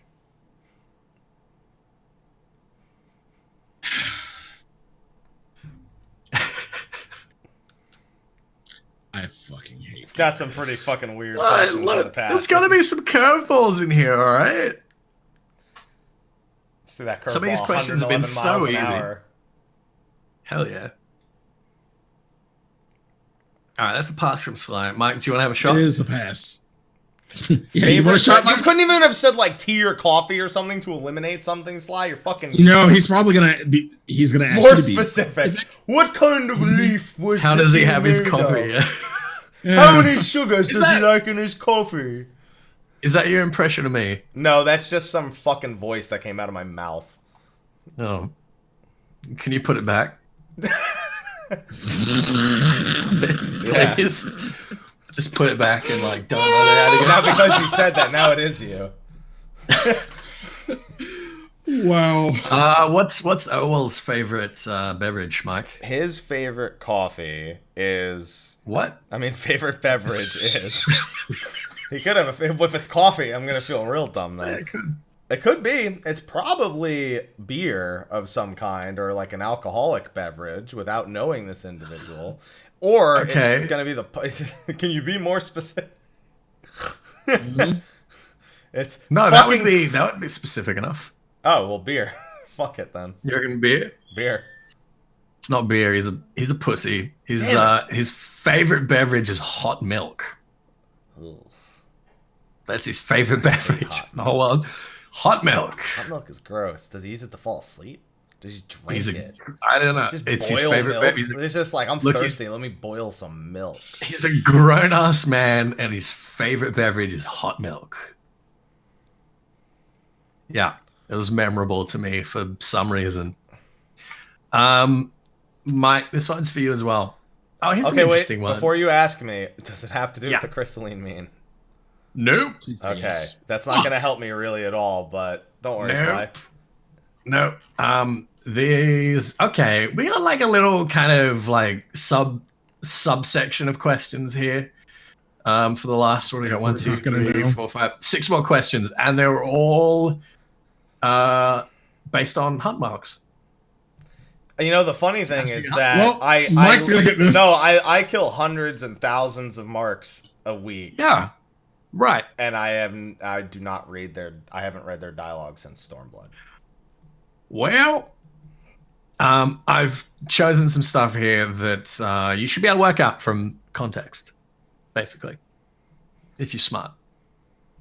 So I can probably guess what 2 or 3 of the questions. Yeah, you can probably guess. Yeah, you can probably guess. Okay. So, first one. The Lakeland S-rank Tiger. It's a chimera. I'm sure you guys know the one. That's about all freaking 6S ranks right now. Where did it come from? Where did it come from? Yes. You know, I think someone was actually talking about this in my party chat the other day. But I don't remember. Okay. I'm actually in a link shell that like people who spawn S ranks. So sometimes they randomly throw like tidbits like this out there. Remembering it's another story. Is that no, that can't be it. No, that's different. This is one that you could absolutely work out without having read the text on it. Like yeah, 100%. because it's a chimera. Like, specifically, the fact that it's a chimera is pretty much context clue enough to, like, at least start to draw some sort of conclusion there. It's one of 2 things, and I'm gonna go with the one I actually think is less likely, because the other one, I think the terminology of it being a chimera is going to be too different from the reason why I think it's from that place. It comes from the keep in the north, from the what's it called there? What's the word I'm looking for? I can't remember the name of the keep, by the way, where all the elves used to live. or the shadow person is. But it's not. Is it from the elves? Is it like Is it like elven prison? No, the elven prisoners is fucking the boss of Olminster. That's right. Yeah. That is correct.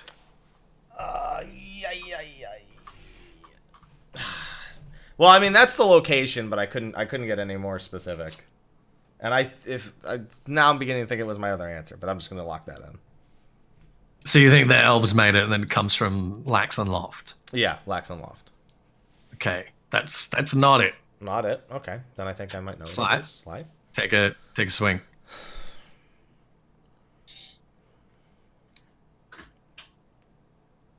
I'm gonna two-part this. Okay.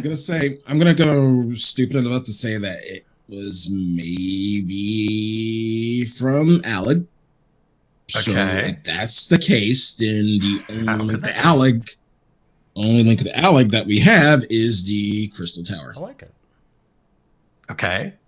Is that your answer? That's my answer. Yeah. Nadoy. That makes sense. Who makes chimeras, you guys? Alex. Where do we find a bunch of chimeras? Allegan places. It's Circus Tower. Circus fucking Allegans. Tower. Crystal Tower. Basically, as soon, I don't know why, like Graha did not like lock things down before he teleported. He literally just teleported the Crystal Tower wholesale, just like he had no control over anything. As soon as it appeared in Lakelands, the front doors just like swung open, and this giant fucking chimera came barreling out along with like a million gremlins. And just infested Lakeland. It's like that toad problem you guys have in Australia. Yeah, pretty much actually. Although at least that had a purpose, whereas this is literally just like Graha just being like, oh, whatever. It's fine. He's got a lot of gremlin friends. He promised they'd come along. Yeah, and we killed him in that fate. That's a point for Sly. It comes from the Crystal Tower. All right, Sly. Here's another S rank for you. Gunnit. The Tempest S rank, Gunnit. He wasn't always a weird wavekin monster mutant thing. Where did he come from? I think I know this one. I'm gonna take a shot in the dark. Okay.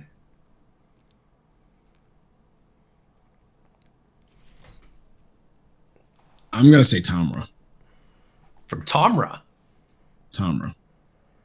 Okay. Don't say it. You know what I'm gonna. Don't say it. I knew he was gonna say it. I knew he was gonna say it. I mean, I think I know what he wants you. I think I know what he wants you to say. Listen, if you're more specific, I wouldn't have to say. Be more specific, all right? Yeah. You just don't have to. It's not good enough. Okay. All right. Even if that's true, it's not enough. What do you want me to say? Where does he come from? What's his story? What's his deal? I feel like I only remember part of this. What do you want me to say? Because he's... Like, how did he become what he is? I'm going to say that he's a dwarf. He was originally a dwarf. Okay. That's correct. That's why I said Tomra. That's correct. Now, where you're wanting me to go, I don't know. Fuck. Well, how did he get from being a dwarf to being a disgusting tentacle face monster at the bottom of the Tempest? Like, something must have happened in between those 2 points. This one if it's what I think it is, this one's deducible with context clues. Yeah.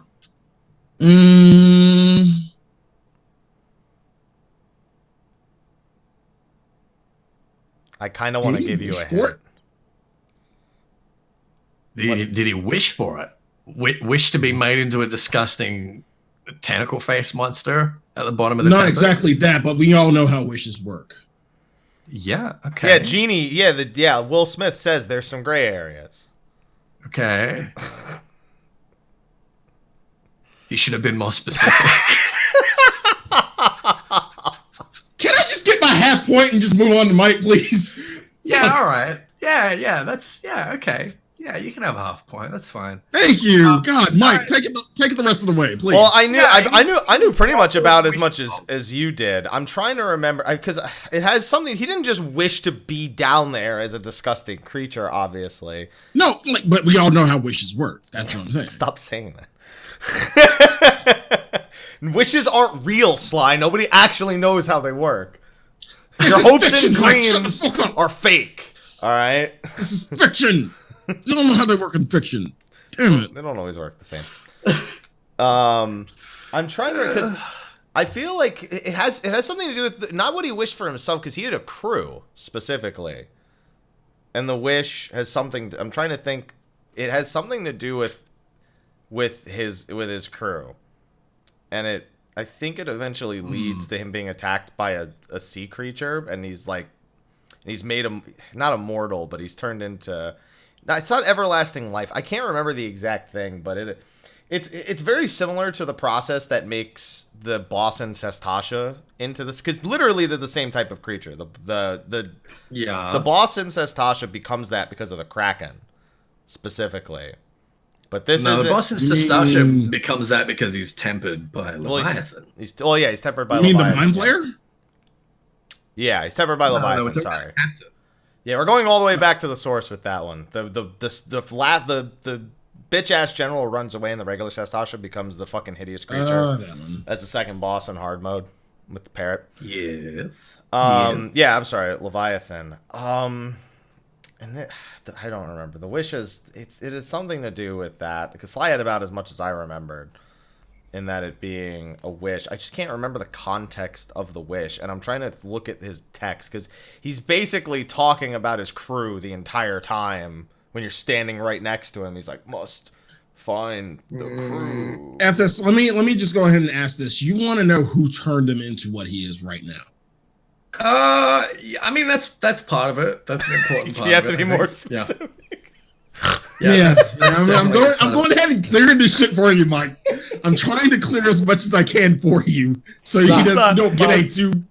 No, time up. Mike hasn't got it. Yeah. So he was a dwarf. Yes, he had a serious case of little man syndrome, and he wanted to be tall, like a Galgant. I wish I was a little bit taller. He went to the Numo. And asked them to make him big, and they did. But then he tried to rob the Numo, and the Numo transformed him into that and sank his ship. Yeah, I knew that his ship was sank. I knew it was a door from Tamra, and then he made a wish. Yeah. That's all so it wasn't about his wish not being specific. It was just about him being a little shit and trying to steal from the guy that made him big.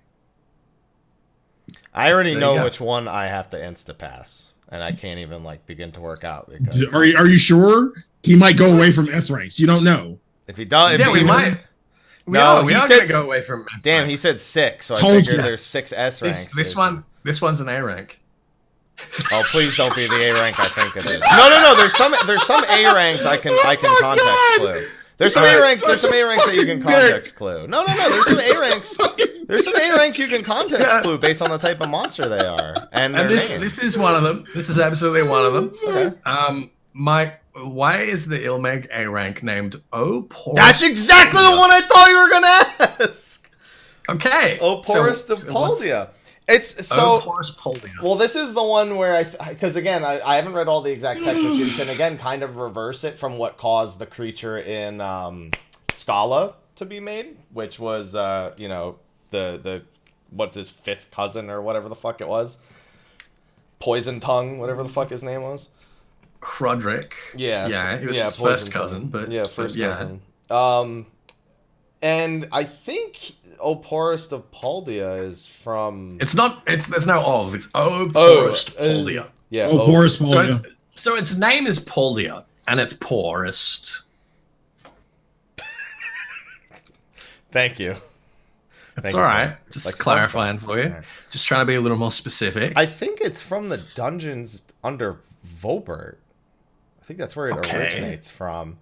Okay. This isn't a where. This is a why it's called that. Well, why it's called. Well, I mean, I gotta work from the source of where I think the information comes from. No, we're not on the source. We're on the first. Unless you want to go to the lake in the Lakeland, which could be in the source. Fucking terrible, Ethys. Fucking terrible. I expect you to rise above Mike's level in terms of puns, but no. Okay, thanks. No, it's too easy. Porus Paldia. I'm trying to remember if Porus is a designation of their, I guess, social status when they were a prisoner, or if it's more so just like this was their fate. And it's like, oh, Porus Paldia, you have been transformed into a terrible monster. Okay. Were they turned that way from the what's it called from the roll quest? The not the void plague thing, well, I mean, kind of, yeah. Whatever the magic the guy was using back before the Flood of Light. Okay. I think. Yeah, I mean, void plague is basically what it is. Like, it's a potion that would increase like the astral polarity of the body's ether, and then that wanker court mage used it to basically transform everyone into void scent. And I think Paldia is one of those void scent, if I recall. Like a lingering one. Okay. Why they're called Porus Paldia? I don't. See, I wish I'd read all these. This is exact one I knew you were gonna ask. I was like, as soon as you said it, Hunt, I was like, you're gonna ask me about Porus Paldia. I knew it. Sly, you got it? You know what it is, Sly? Because I'd be taking a guess. I'd rather if you like hard know it that you actually take it. Hard. I'm gonna give. 85%. Hang on. I'm gonna give Mike a half point for gathering that it did come from the dungeons under Vobert, and it is a victim of the plague. That's worth a half point, I think. So, Sly, can you fill in the rest? So I'm getting the other half of the point. Okay. Who Paldia actually is, yeah. Paldia was a Vober-type princess that took part in a scheme. Okay. I remember kind of some of the flavor texts. Paldia, yada yada yada. Yeah, that would be in there. Paldia, yada yada yada. You dirty bitch. Good Seinfeld reference. It wasn't. Yeah, it wasn't like a war of succession, but she wanted the throne bad, and because of what she did for the throne, she was turned into, I guess, what you see as the Hunt Mark. You see like this creature.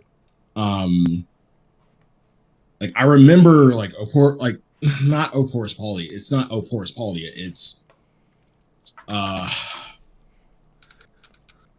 something like I betrayed the throne. I listened to a traitor. Mm-hmm.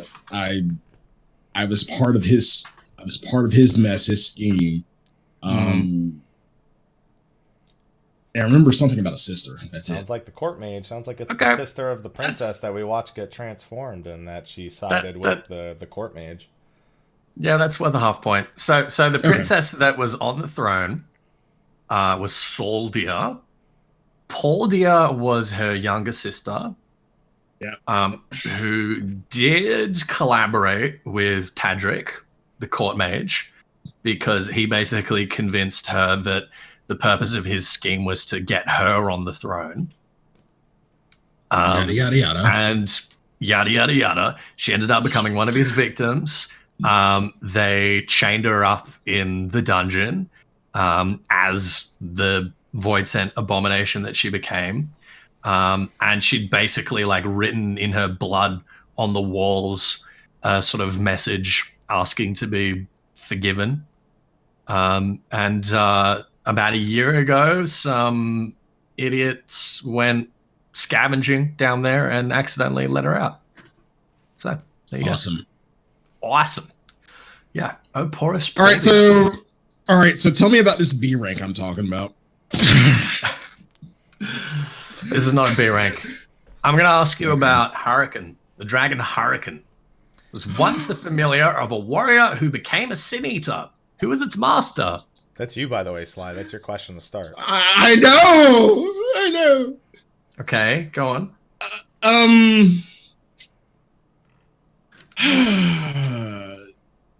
It was a familiar. It belongs to someone who became a sin eater. Mm-hmm. And that's why it's still hanging around. Who was its master?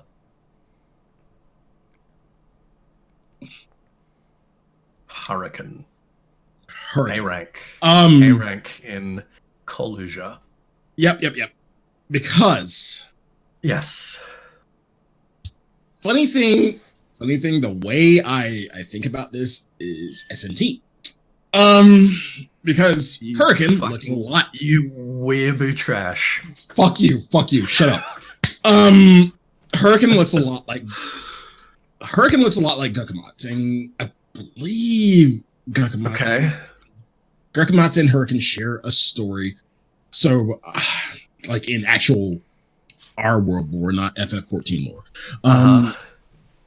But I'm gonna say that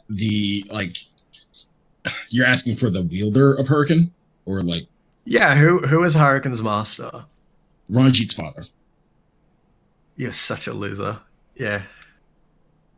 I feel like it was obvious in the fact that Ranjit's the only other one with a familiar. I felt like that was. Yeah, I feel like exactly you didn't need alike. to go through that fucking explanation to come to that conclusion. Oh, you're such a weeb. He didn't have a son, so it was clearly his father.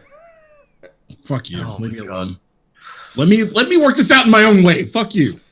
I could have answered that in 4 seconds and saved us a lot of time. No, I think the story's good. I like that. All right, Mike. Now for me to get one wrong, so you can explain this one, Sly. Sure. Okay. So, Vrantic scholars claim that gigantenders can live for how long? Gigantic? I thought this was supposed to be a hunt question. Do you mean the Malik tender? Oh, is this does this tie into how the Malik tender is like? How long its lifespan actually is? Like how long along its lifespan it actually is? Yeah. Okay. I was gonna say, because it is a gigantender. Yeah, but I figured it's something more specific. The text about it talks about how scholars basically have an understanding for how long gigantenders can live for, and therefore it is likely that Malik tender is X years old, approximately. I'm Sly. I feel like Sly knows this. I feel like Sly knows this. So got some SMT lore to help me out here, buddy? No, SMT lore. Sorry. I'm trying to remember because again, this is another one that I've seen before, but it's been like months. Was it a 1,000 years old? Is that your guess? That's my guess, yeah. No, it is not likely to be 1,000 years old. It is either more or less. No, wait, you mean I got the wrong number? Thank you so much, and it's Bob either Barker. more or less than that? 1001. Yeah. I knew it. Yeah. Sly? You want to take a $1. $1. Yeah, okay. No, I'm kidding. Yeah, $1 is not a unit of time, Sly. Don't worry, we knew you were kidding. No, I was going to Bob Barker, raise it by $1, so go to 1,001 and $1. Yeah, closest without going over. $1. 1 year, yeah, exactly. No. How exact do you want me to be at this? Not super exact. Give me a ballpark.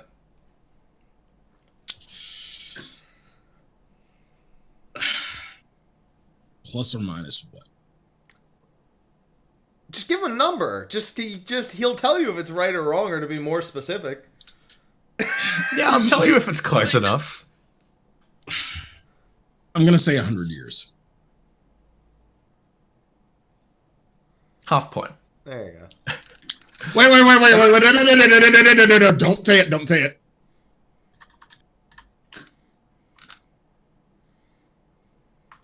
This is the stupidest fucking guess, but is it 200 years? It was 200 years, yeah. I'm down. You didn't guess that. You'll get the other half. You didn't explain it. Yep. 100. Yeah, it's 200 years. Yeah. So basically, Malik Tender is at least around about 200 years old. So it's gonna die even if I don't kill it. Is what you're telling me? No, I don't think so.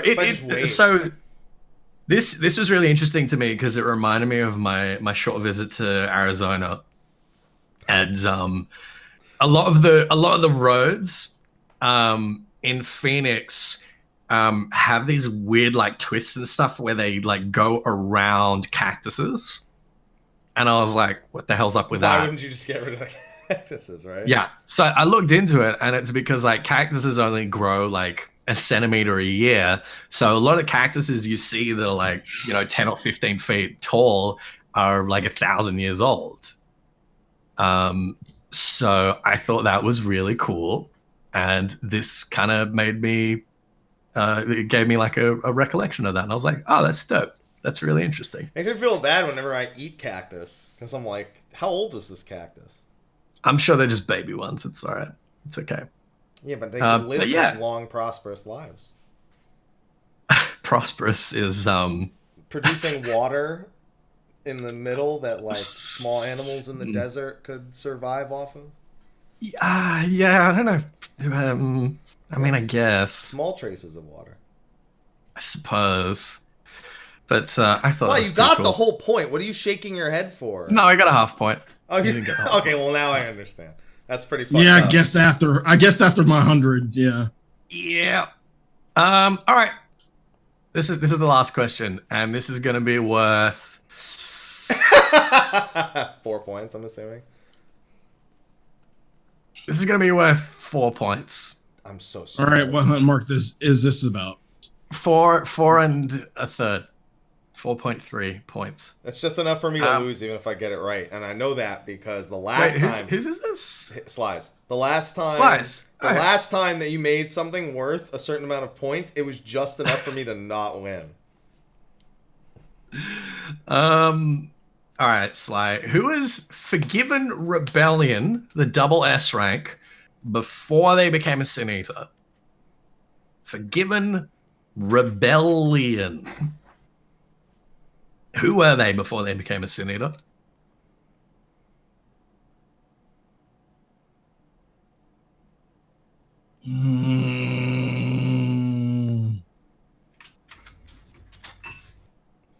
The double S rank. I know who you're talking about. Okay.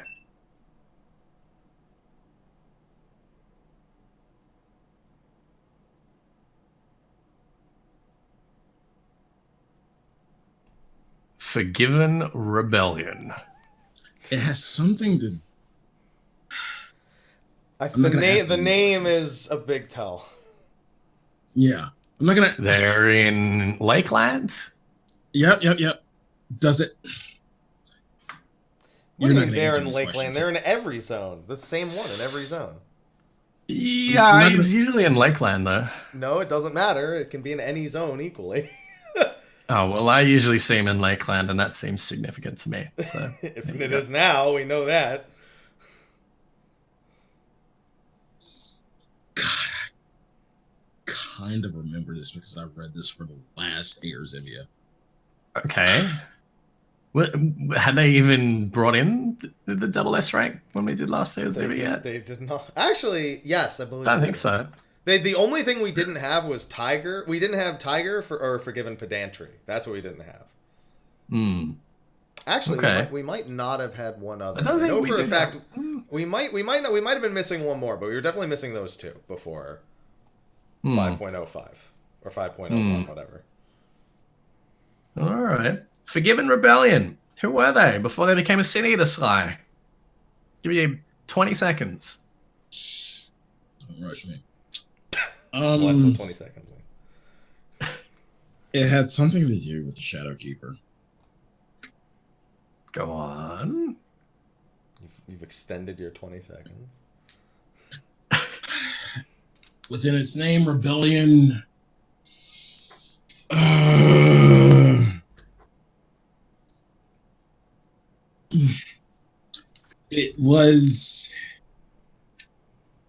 It's in every zone, right? Yes. It can appear in every zone, but it's central to, I want to say, Lakeland, and that it was a soldier who led a revolt against the ruler at the time of Lakeland. Little more specific. Yes. No. That's enough. You did mention the Shadowkeeper. Yeah.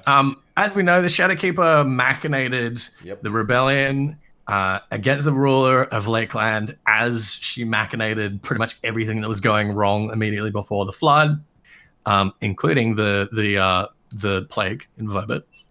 And this was one of her servants who led the rebellion, which placed her on the throne, and became a senator. If you hadn't said Lakeland, I probably would have gotten the bounce back on that, because I feel like once you said, I was like, it's not exclusive to Lakeland, Ethys. So that is...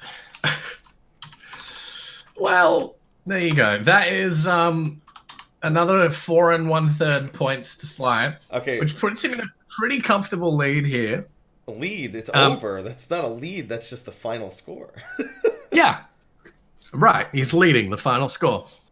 So you guys want to guess your scores? It was 5.5 for me. Is that right? It was 5 for you. It was a clean 5. It was a clean 5? I thought I got another half point somewhere. No, it was a clean 5. And for Sly, it was 13.8? No, it was 13 1/3. Oh, I thought he had a half point. Okay. Where does the third come in? Because 0.3, it's your thing. I told you this was worth 4.3 points. This last question. Hey, Sly, you successfully defended your Sublgar. Yeah. Yay! Yay! Oh, I should have got the grunt noises together. Halo Reach came out today. I need grunt cheering. I'm the best, man. I did it. Wait, no, we're not. Now we feed Mike and his whole extended family to Bothry. Grunt birthday top party sound effect. Here we go. I'm aware that 1/3 does not equal 1.3, but we're rounding down. There we go. Yeah. Is that what chat's saying right now? Chat's a bunch of fucking smart asses. Yay! Oh God! Let me open up chat now. Fuck. Yeah. Jesus Christ. Shut up, Virgil. Shut up. It had to be Dojal. Repeating, of course. Oh man. Yeah. If you had let me chat. If I had actually told what I'm saying is this, I would have won if he had got that wrong. No points and I got it right. Strictly that would have been pretty funny. Decided. That would have been pretty funny.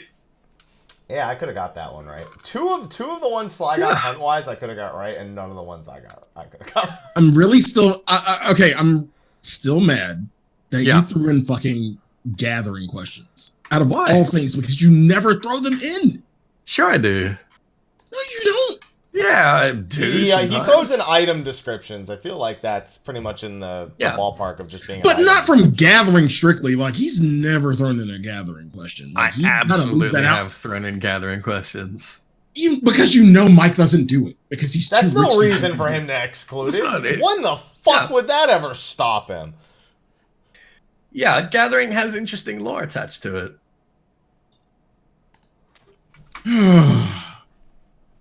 I'm kind of glad that you threw in a hurricane question. God, I can't believe how long that one took you. It was so obvious. I can't. It wasn't that. Yeah. You got there. Yeah. That's all right. Let me get there my way, please. Yeah. Next time, fail to get to the last question your way so I can answer it and win by 0.3 points. 0.33. Right. That's repeating, of course. Of course, yeah. Let's not forget that. Yeah. Don't want to spread misinformation there. Yes, exactly. All right. Well, congratulations, Sly. How are you going to enjoy your victory tonight? Go the fuck to sleep. I like that. That's a good way That's to celebrate a responsible. victory. Mm-hmm. Have a sandwich and go to sleep. There you go. Yep. That's the best. But not right after. You'll get indigestion and you get Noble's have rot. like nightmares or whatever. Mm-hmm. Yeah, Noble's rot. You get Noble's rot. There you go. Yeah. You'll have vomiting and diarrhea. You'll vomit and diarrhea and your dick will fall off and yeah, it's a bad time, Noble's rot. It's no good. Yeah. Yeah. All right. Well, Ethys, thank you as always for putting together. No, these thank quiz you, questions. sirs. No, thank you for making it only about 60% about 5.1. No, thank you for not studying more than 5.1. Yeah. And making it entertaining. Yeah, that's not how that works, but you know. No, thank you. Yeah. Thank you. No, it's not at all how that's supposed to work. But I think we're gonna now take that and we're gonna thank our patrons again, and then we're gonna go into post show, or I can call you an asshole. Hey, thanks, patrons. Yeah, thanks again. So I mentioned at the beginning of the show, of course, we had sponsors. Steel Series, we mentioned a great detail, but I did also mention the patrons who have been rotating their names on the top right. It is, first few days of the month, so that list could probably use some slight adjustments, but we, of course, have our patrons of darkness as well, Khuja Cross on Jenova and Kurenai Oni, who have not provided me with new images in months, but you know what? That's fine because they still support and they're still cool. So that's Khuja Cross, still is that art. Been busy for the holiday season. What's that? What are you looking at this? I saw a look. What are you doing? What are you doing, huh? What are you doing? What are you doing? If you're muted. I'm just telling chat who won. Okay, then why are you doing it while you're muted? Because that doesn't make any sense. Because I was typing on my clacky mechanical keyboard while you were trying to thank people. But your mouth was. And now you've just interrupted yourself and just. Well, I mean, Kurenai is the other one. Kurenai's right there, and it's with you. Again, it's the picture with you, the one that you love so much. Because I can't. That's unfortunate. Because I can't find. Yeah, I know you're in it. It is pretty unfortunate, but it's okay. I'll find the Sly one day, and we'll move back over to that one, and he doesn't appear to agree with that decision right there. You look good in the picture though, Sly. It's okay. You look good. Yeah, I mean that. Okay. All right, and with that, thanks to our patrons again, and we are gonna do our sign off. So, Ethys, where can they find you at, my good sir?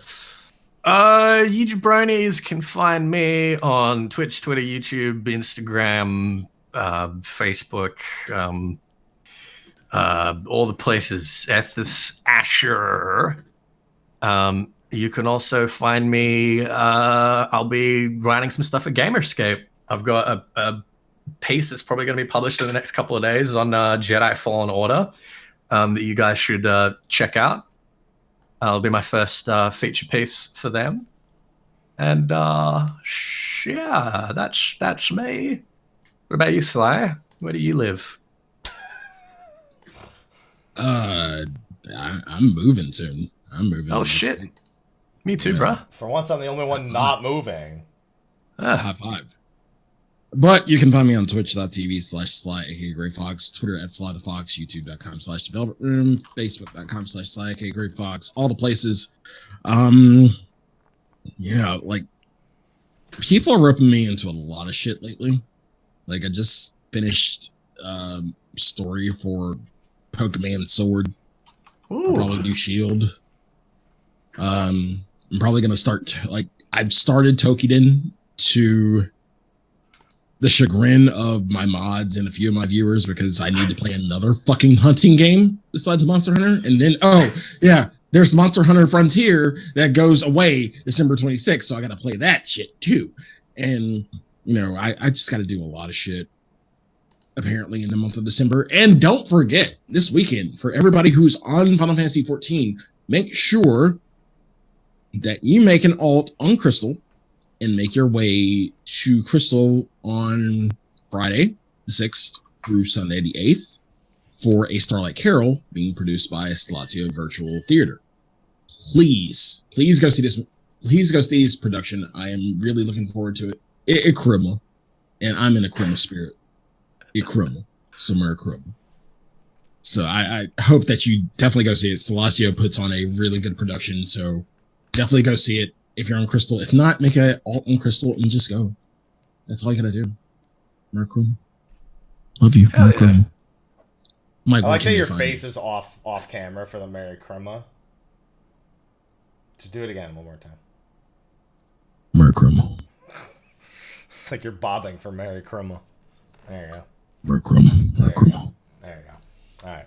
You can find me, Mr. Happy1227, Twitter, Twitch, Facebook, YouTube, and Instagram, all doing those things. Working on quite a bit of YouTube stuff. Got the Versus series finally coming out for the .1 series. We obviously have the Blue Mage update at some point this month, a new PvP update coming at some point this month. We don't have an official date yet on .15. Original prediction was December 10th.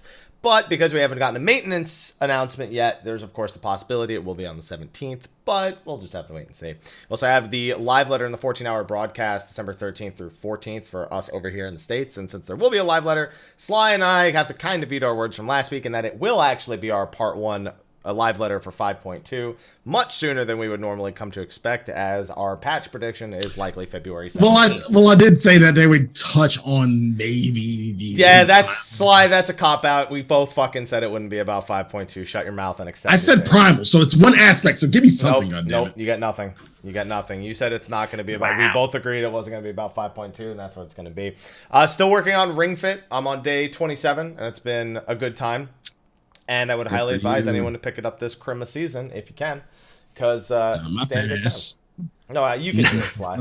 Come on, join. My fat ass. You don't want to get your ring fit.